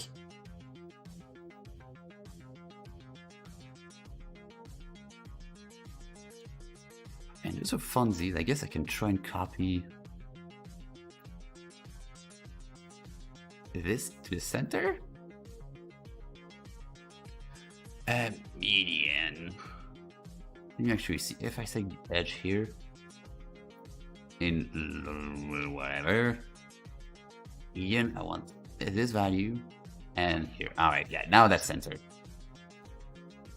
Yeah, so yeah, if you open up the menu when you press N, you have a median. When you're at least in edit mode, you got median, which is the center of your selection.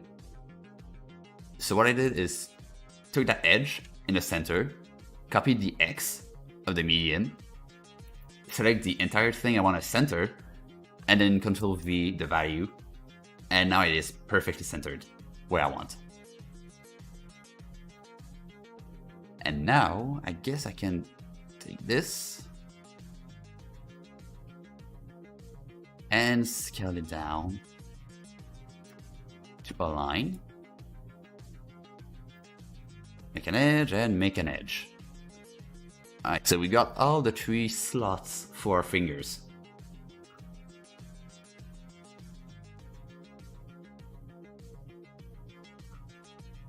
Now where do they start?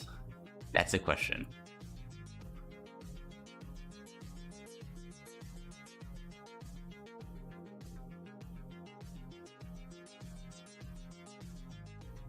They're gonna start over here.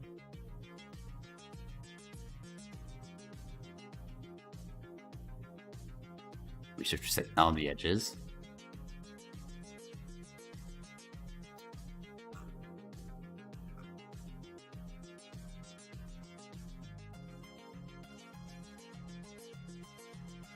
And just to get a clean cut, I'll do this. Apologies, it's gonna be a bit weird now, but we can fix that.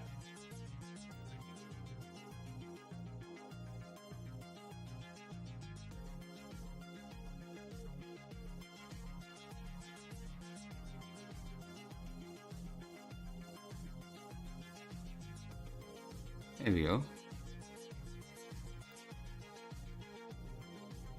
Topology master, right here. And it is a complete lie.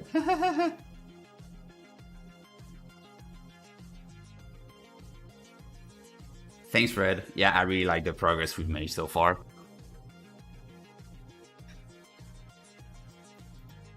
It's gonna look so cool once we're done with the model. And the rig and the shaders and pretty much everything. It's gonna look so cool at the end.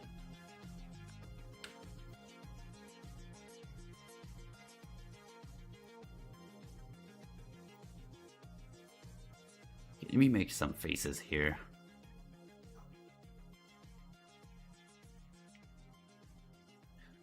No, not vertices. Faces. There you go.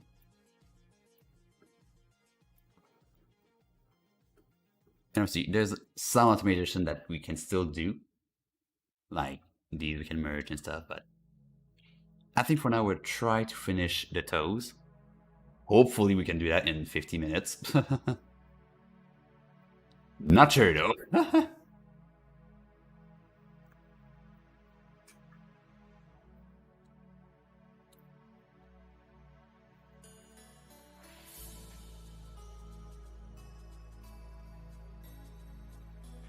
Let me hide this so it's make it just a little bit easier to see what I'm doing.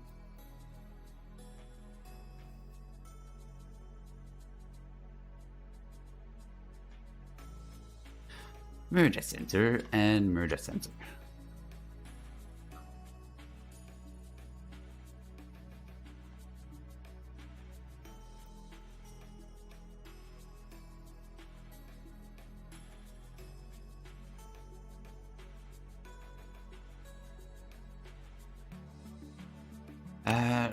Same here, yeah. Merge at center. Bang bang. Merge at center.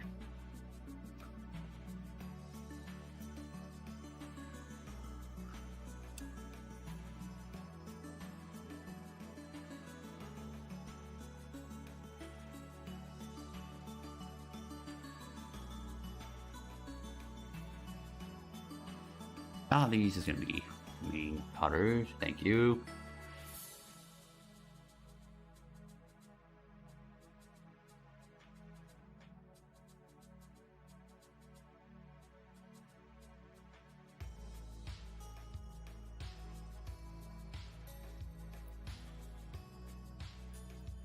Alright, and that should be good then.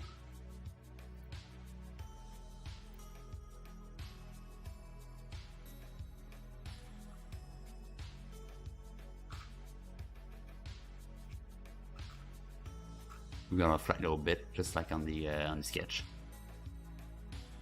There, we've got all of our holes for our fingies. So we got the 3 fingers for the front, and we've got our finger for the back too. Or slots, I should say.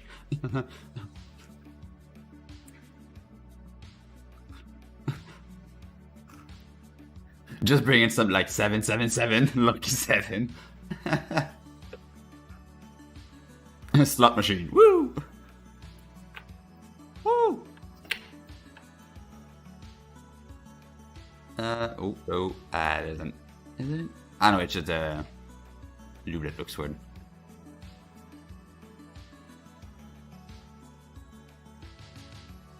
Yeah, it's just a lube that looks a little weird here. Yeah, since all 3 of them are basically identical, my guess is that we can do one of them and just copy paste for all 3. Apart from the back 2, obviously. Because the back 2 is a little unique.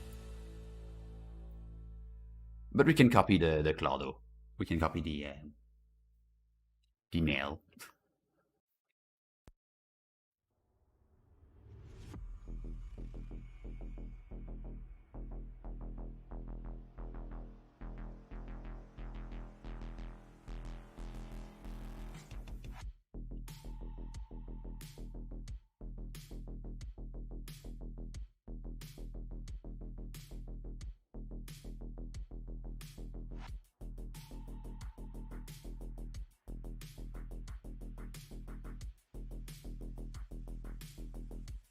Alright, I'm gonna move them up.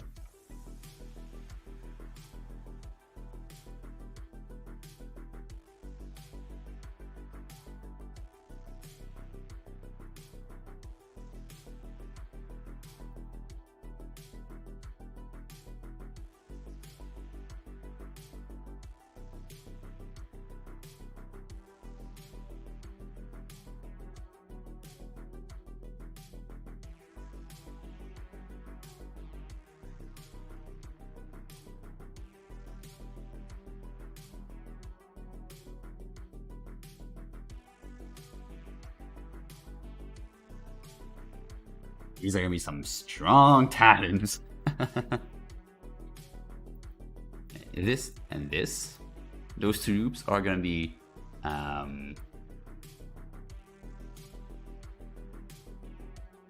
gatherings.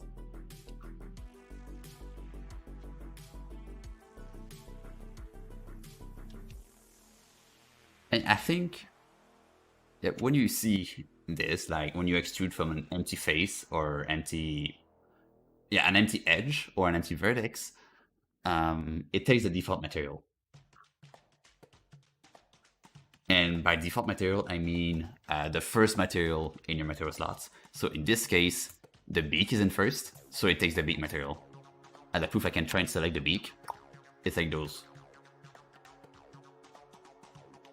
So those are gonna be main color.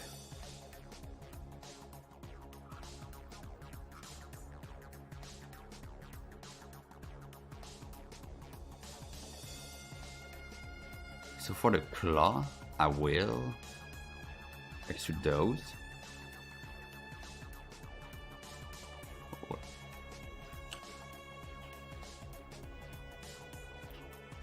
Oh, come on.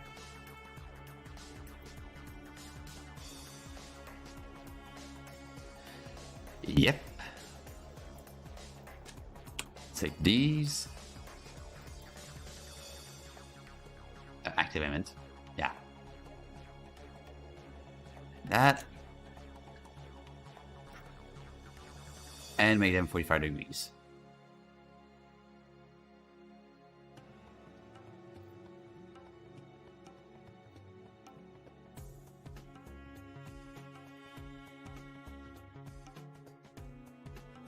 We don't see the bottom of the toes, but what we can assume is that they're rubberized, just like the fingers here. Like, not the rubber in the middle of the links, but the metal parts. They're gonna have a little rubber part. Just a little texture to make the grips easier. Well, I mean, it doesn't matter for a virtual world, but, you know, just for the character build-up.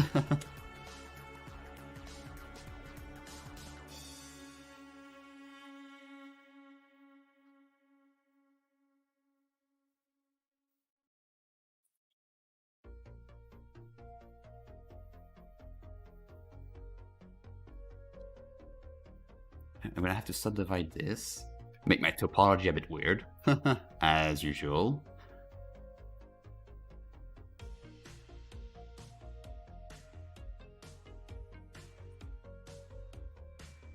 A quick face here.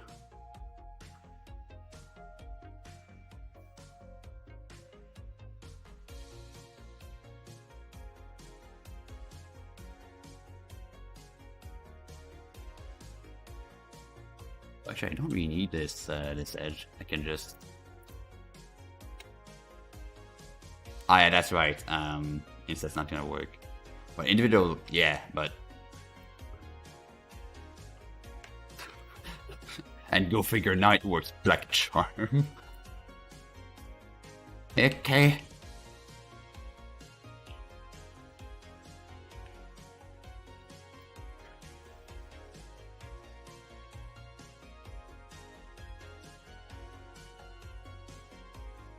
And this edge here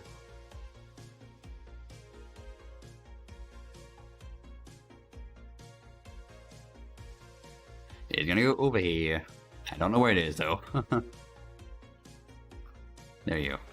In vertex mode, we can see where they are.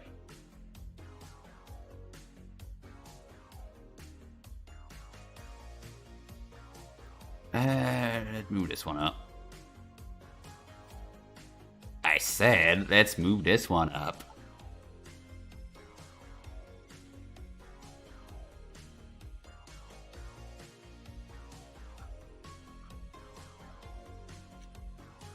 Alright, let me align all of those together.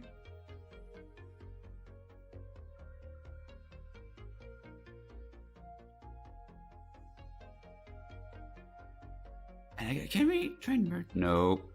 Nope. Alright, and merge also these ones.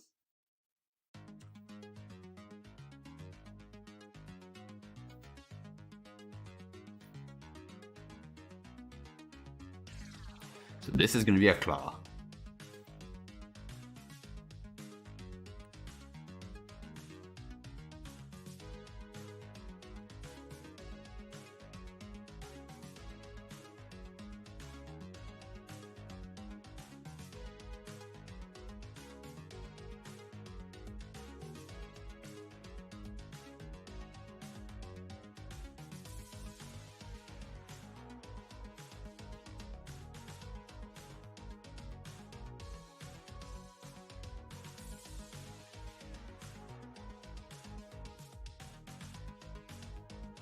To the line.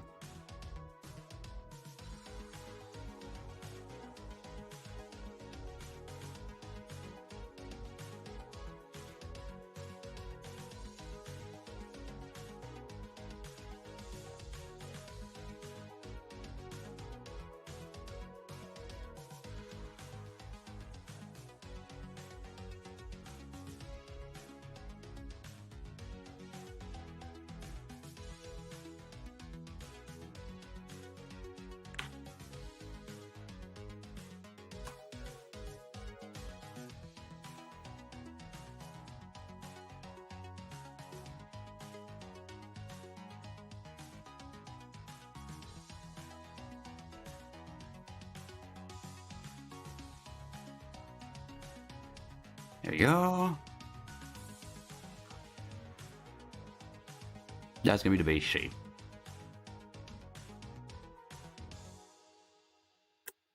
And those faces in the center, since obviously we won't see them, I'm gonna delete them. Optimization, as usual.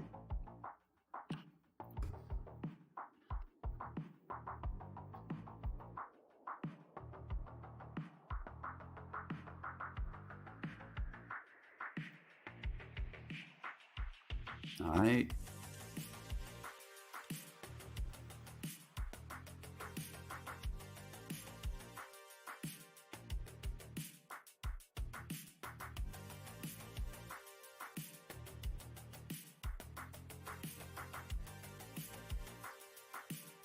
Never forget to bring all those vertex.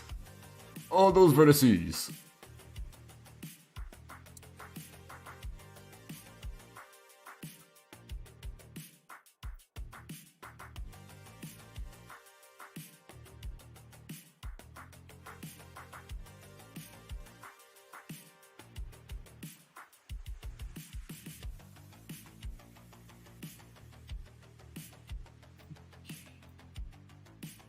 $40 minutes to go. Yeah, I think we're gonna have the time to finish the hose.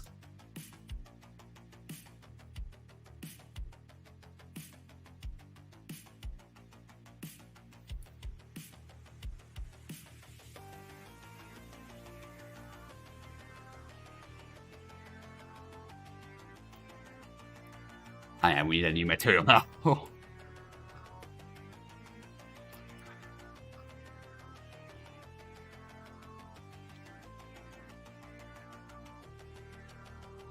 So, robo parts. No, not toes. Claws.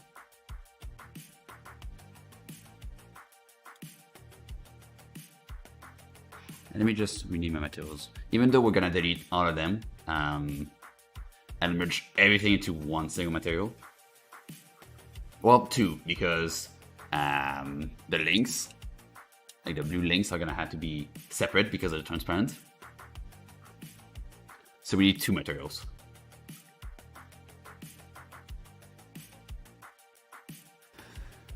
So overpart claw. And these are obviously going to be metallic and very shiny.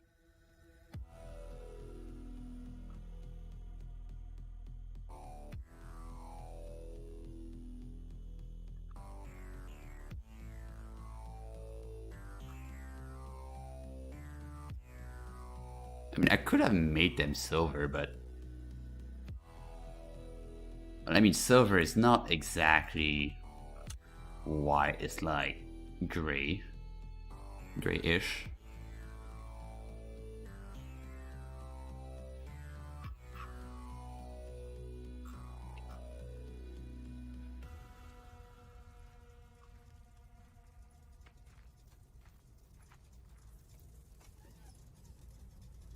So I guess we got our first finger.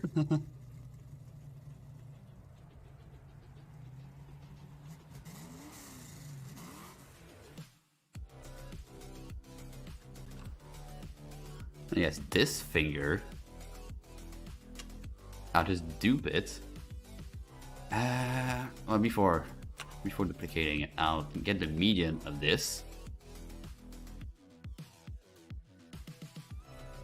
Then I'll duplicate it and paste. And there you go. It is perfectly centered.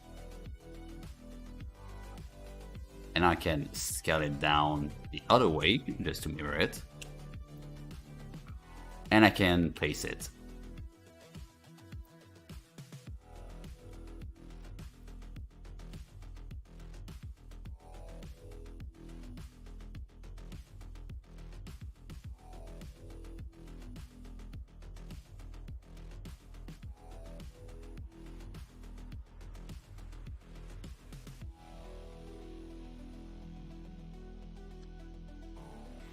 And we have different materials as well for this. This is going to be silver.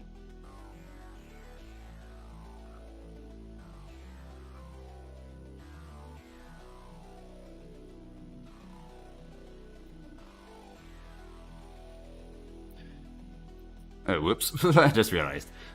Say this one, and let's fix this. Oh. Not median point. Active demands. Here we go. Little mistake. Whoopsie daisies.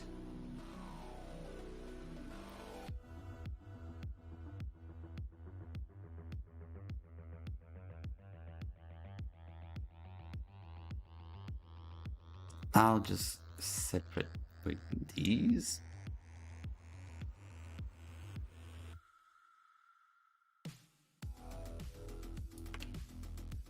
I have to use a knife tool on that one.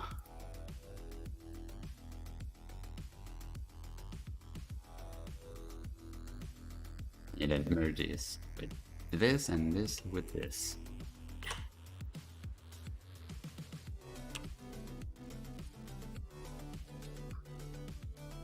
Silver.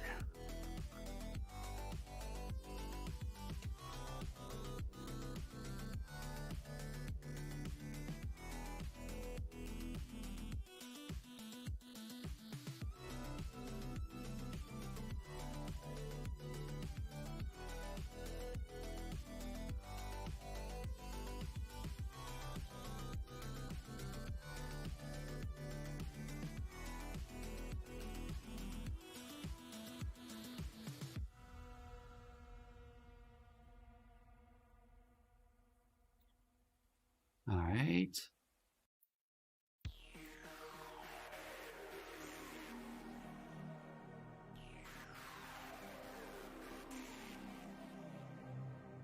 Yeah, that looks fine. Silver.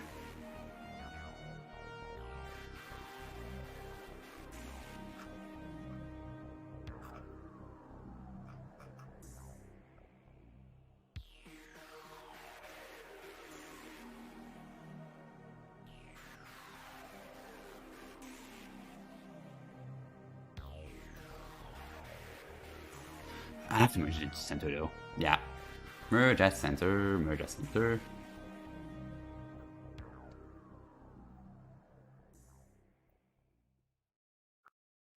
Because I will need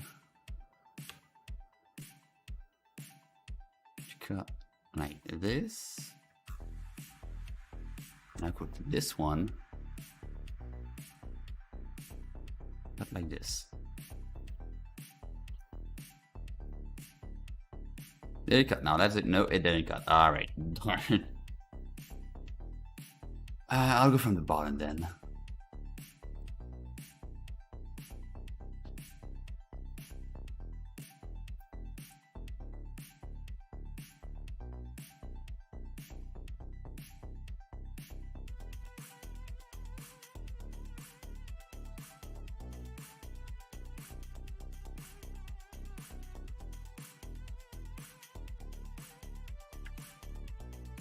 And I did not want to cut like these.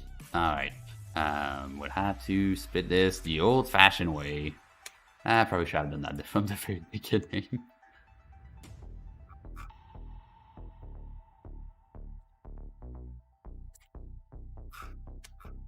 Alright, and let's move up. Alright.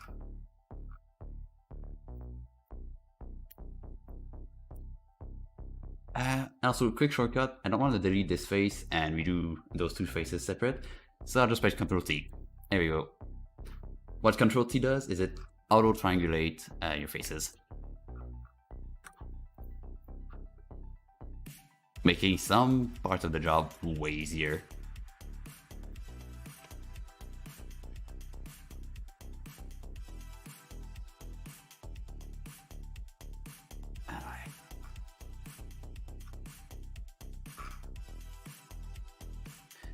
This looks fine.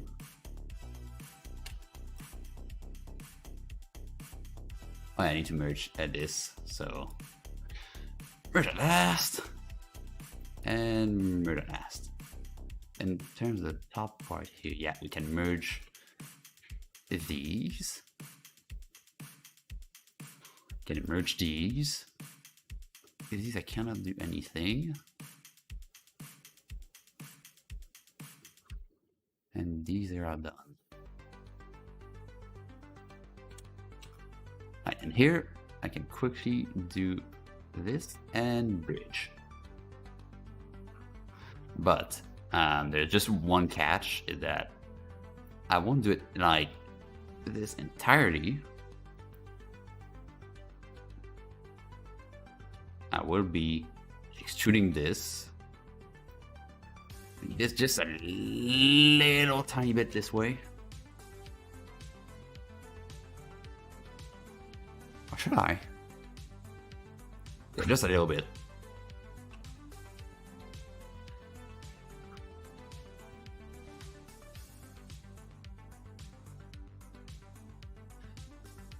Then I'll extrude this down. Actually, no, I'll split this down there.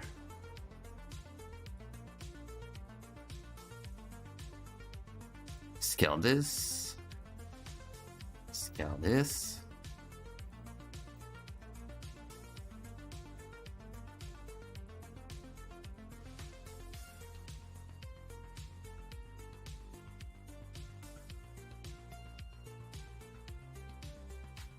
All right. And we can make a face out of this and a face out of this.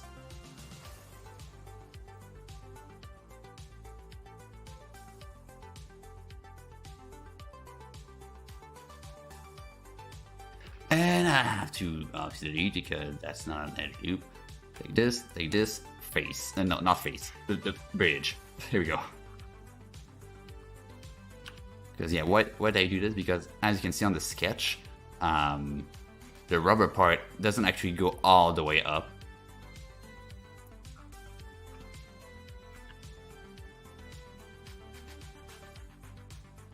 It just makes something a bit more unique.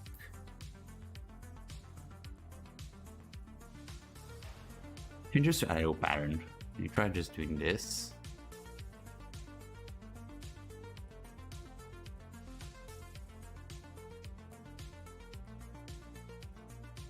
Oop. Whoopsies.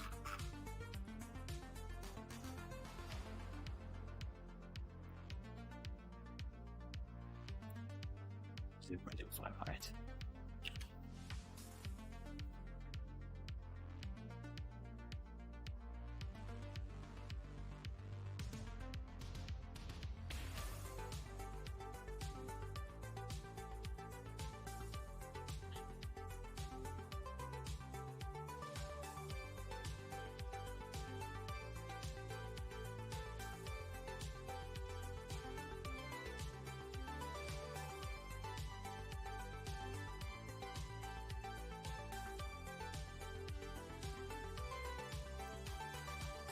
It's a little variation here.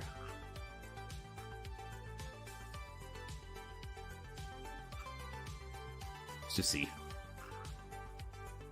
We'll see if we change it to lower it, but we'll see. So far it looks decent.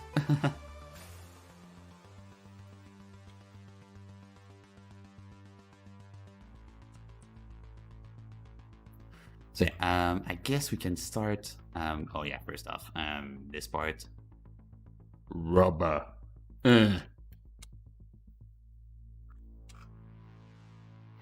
Just in case. So we've got a little less than half an hour left for today.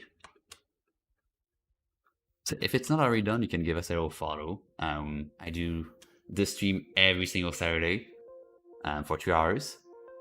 And on Wednesdays we have concert. On Saturdays we've got a disco, and we've also got building streams inside the Summon Space Builder. Really interesting. And yeah, that also means that you have a little less than half an hour left if you have any questions in terms of avatar creation or what I'm doing.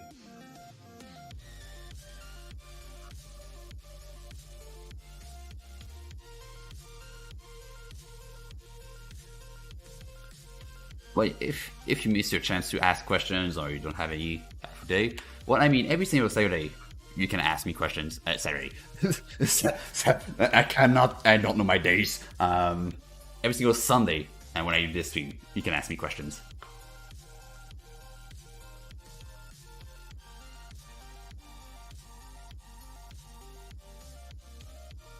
All right, and hey. Now for all of these, we can merge by distance.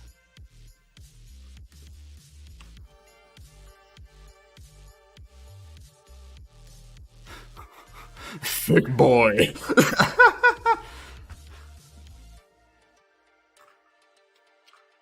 That's one strong talon. Too strong?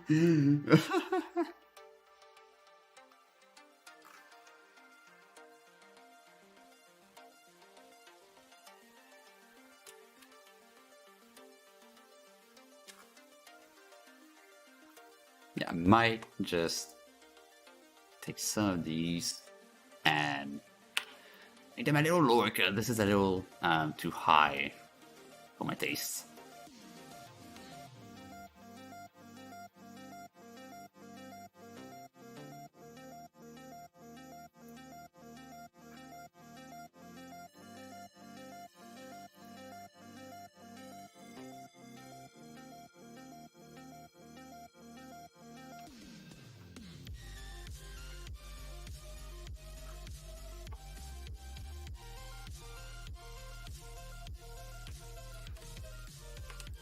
It's a little slimmer, yeah.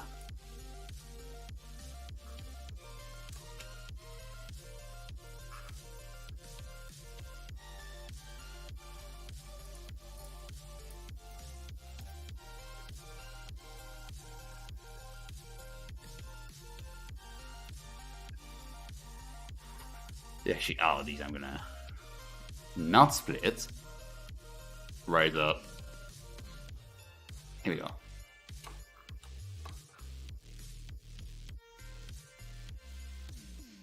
Very mechanical indeed.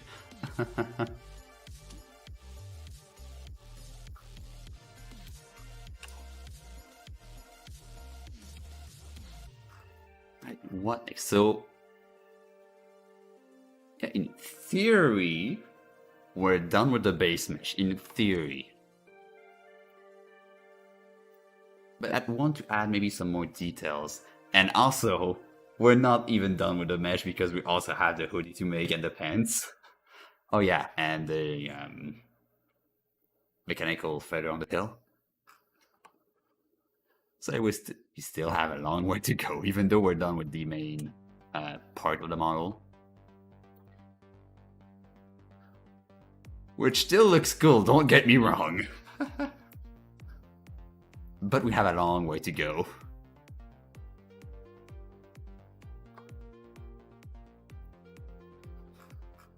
So what could be next? Well, first off, I might split this a little bit.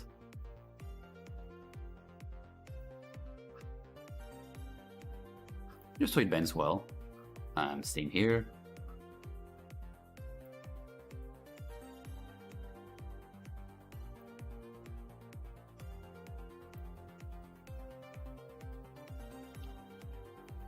Alright.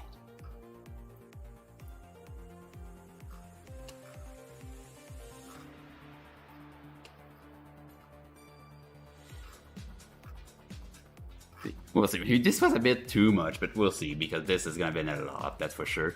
But this is not gonna bend too much compared to like the knee, so we don't need that many more polygons.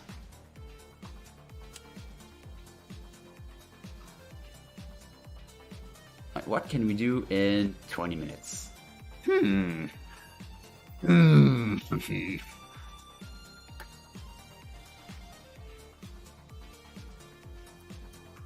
Maybe we can do some of the details I wanted to add here.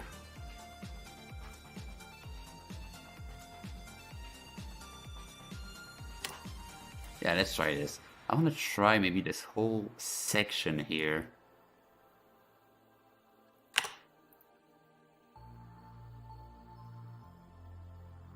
I'm gonna try extruding and then setting this here. So minus 0.001.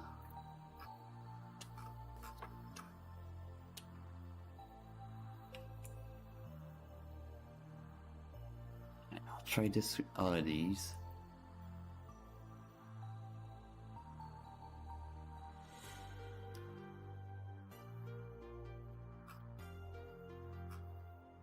Including, should we do it with this part of the thumb? Let's try.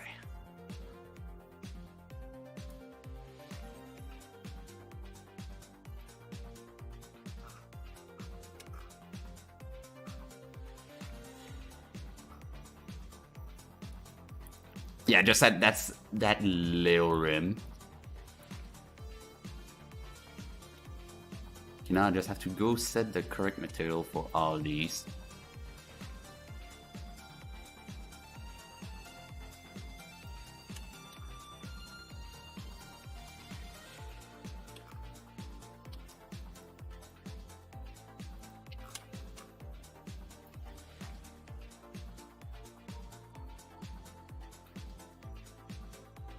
So just to be sure, yeah.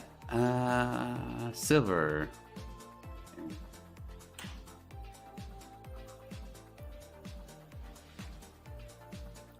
Just add that little more detail.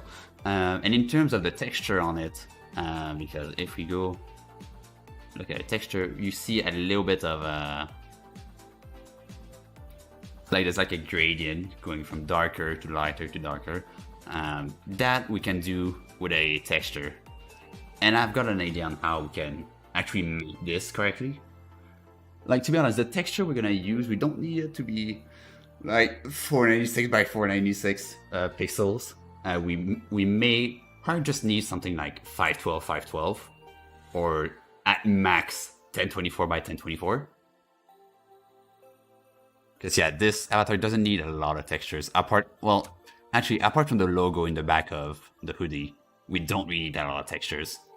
That logo and the feathers on the side, and the eye.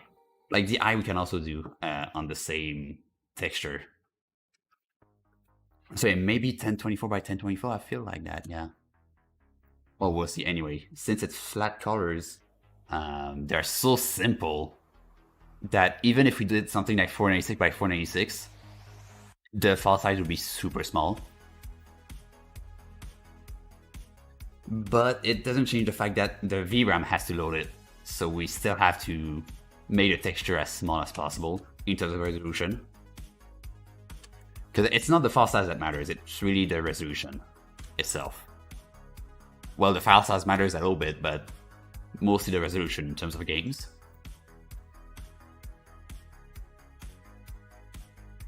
So let's try to do that rubberized part on those fingers.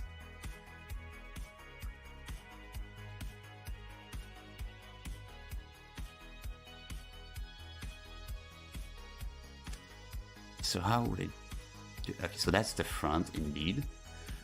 I need a rubberized part as well on the front here.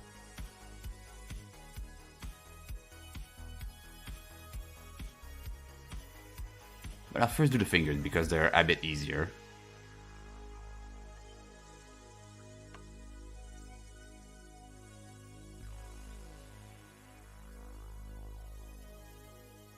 So now the fingers. And inset.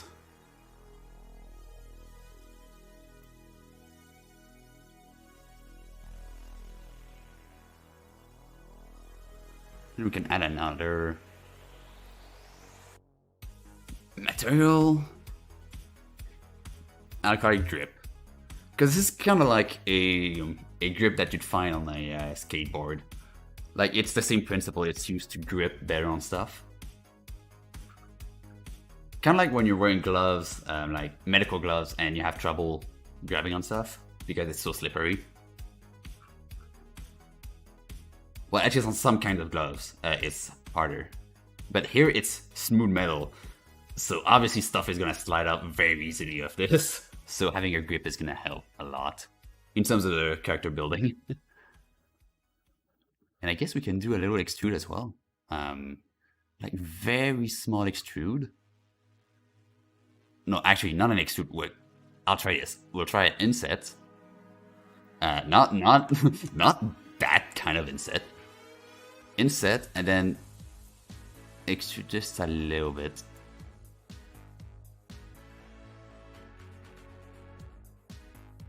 And this whole thing is going to be the grip. So, sign, shade flat. Oh boy. That's no good. Yeah, so I didn't want the whole thing to be... Oh, wait, is it? Okay, it's just this. We had to fix some stuff, so... Yes. Nailed it. Just gonna remember that last. Let's optimize this.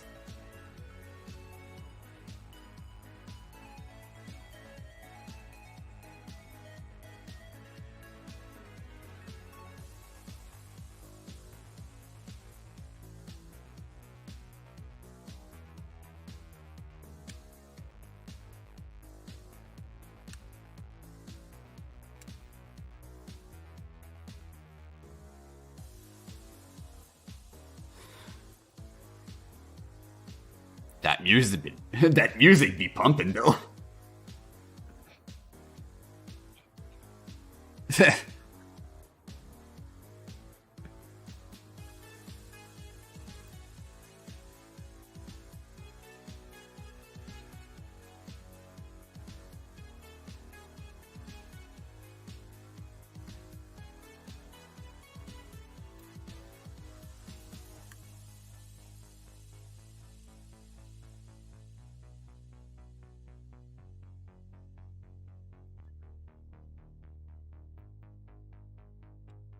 There you go.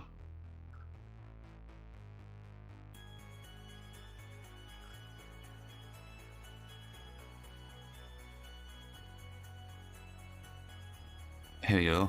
That's better. Now we gotta fix this one. Woohoo!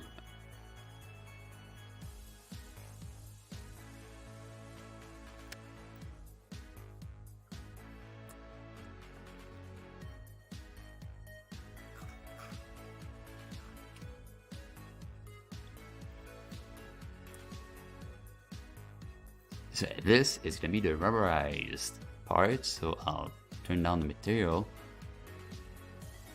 Something a bit dark, way darker. It's gonna be super rough.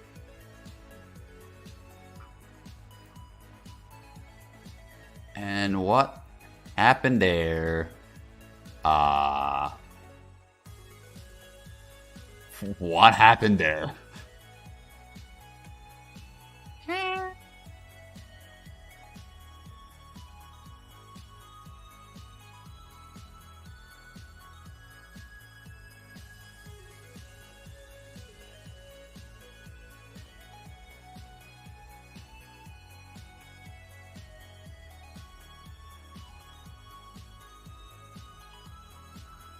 No one saw anything. Shh.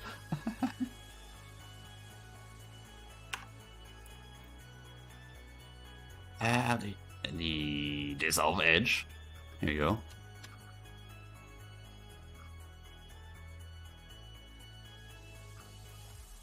Kind of look like a cushion right now.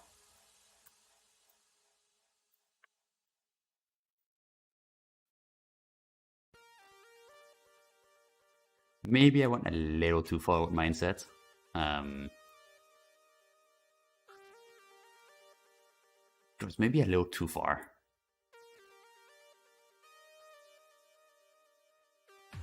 Let's try again.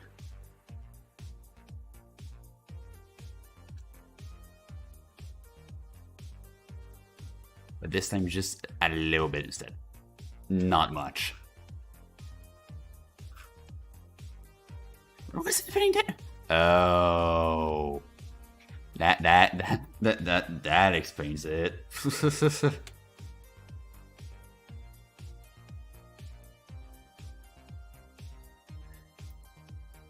Because it's too. That explains it. Okay, found the issue.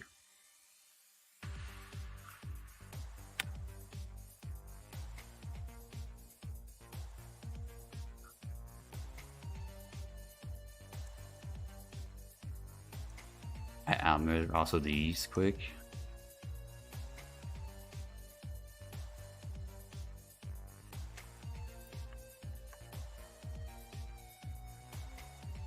Yeah, once we're done with those rubberized parts, we'll be done for the day. We won't have time to do anything else.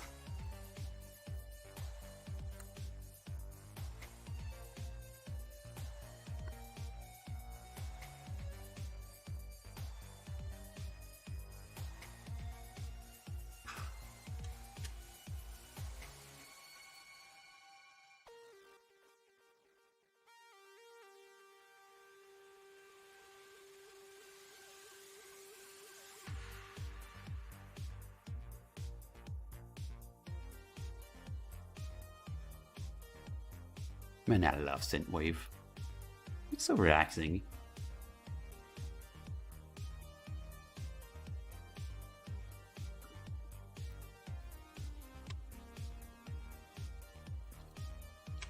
I'm gonna merge also those quick.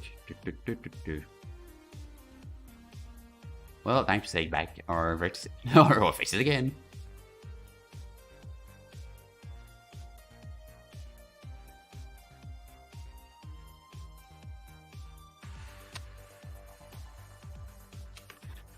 One accident. Okay, no, fine. Right. Small inset. Very small this time.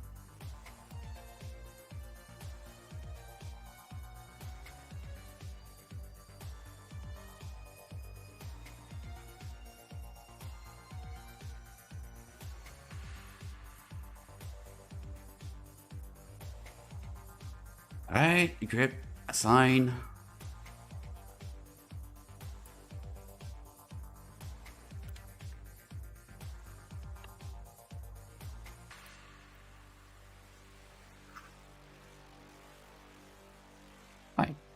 So that's our grip, I guess. And I can delete it again. Dissolve. Here we go. To make it look flat.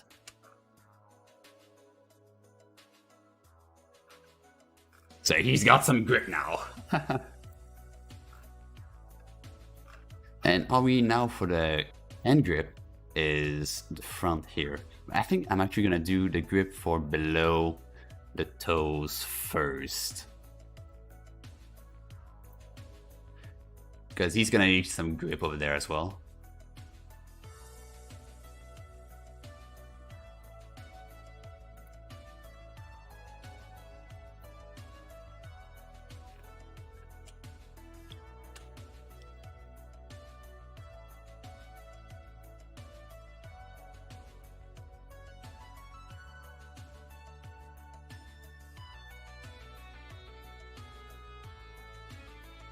There we go.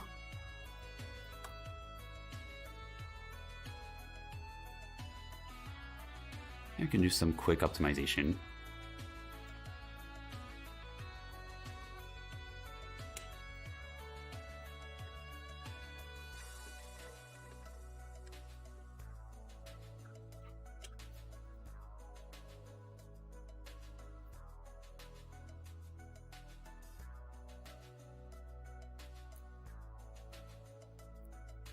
Go, and now we can just take those back.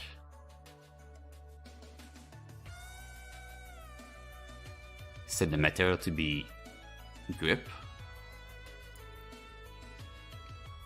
And do the same, we do a little inset and lower them.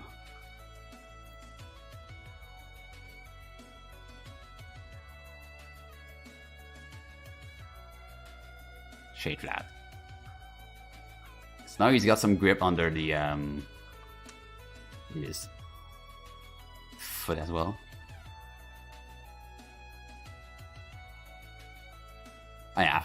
I forgot this. Oops. You, the lonely face that just gets forgotten. Oopsies.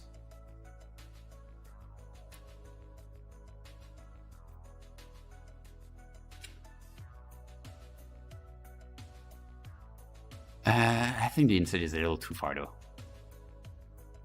Not too far.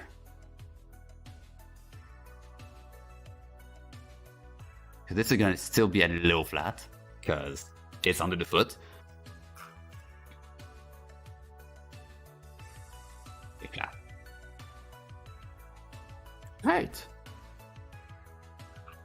Got this. Do we have the time to try and make the grip for the hand here? That's the question. I wonder if I can try to make it more flat.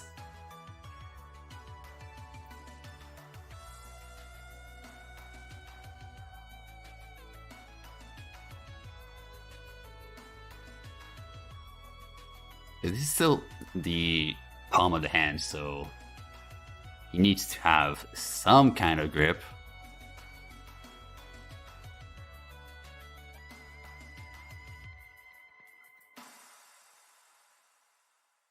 I'll make this whole section flat, I guess.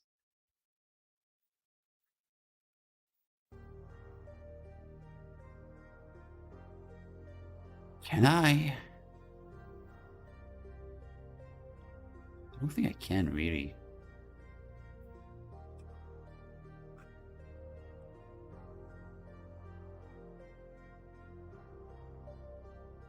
I can make it semi-flat, I guess.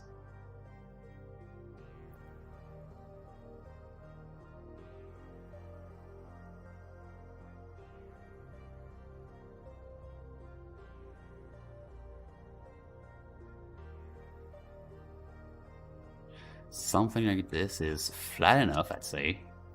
And these ones, these things could go back inside where you belong.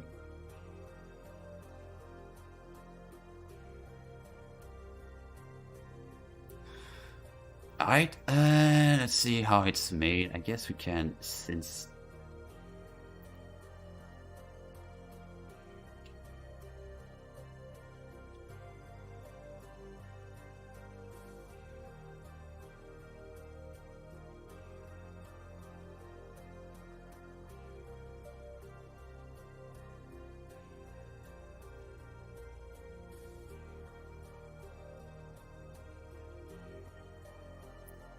I have to redo this one quick. Do we have time? No, we won't have time.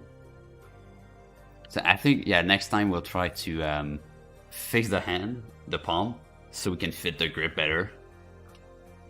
But yeah, I'd consider this a complete model in terms of the base mesh. Like, yes, we're missing the hoodie, and we're missing the pants, and we're missing the rig, and we're missing combining all the materials into one material, but at least the model itself, it's finally done. After 4 episodes, we're done with the model. Ouch. Like, I would definitely make a longer episodes, like maybe 4 hours long and maybe twice a week, so it can move, so it could move a little faster. But with Simon's schedule and my own schedule, it's impossible. We have to do it 3 hours per week and only one day. So yeah, that's a bit unfortunate, but you know, there's how it is. Let me save quick. Here we go. So yeah, do you all like the model so far?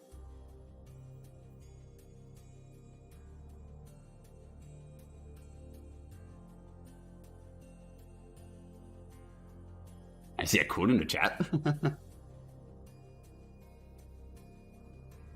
Niceness.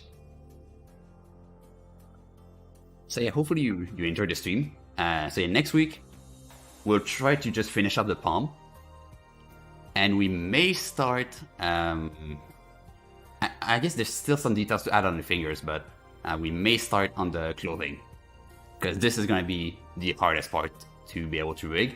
Like, to not clip between the base mesh of the actual skin, that's gonna be hard. So yeah, I will see you next week. Bye bye.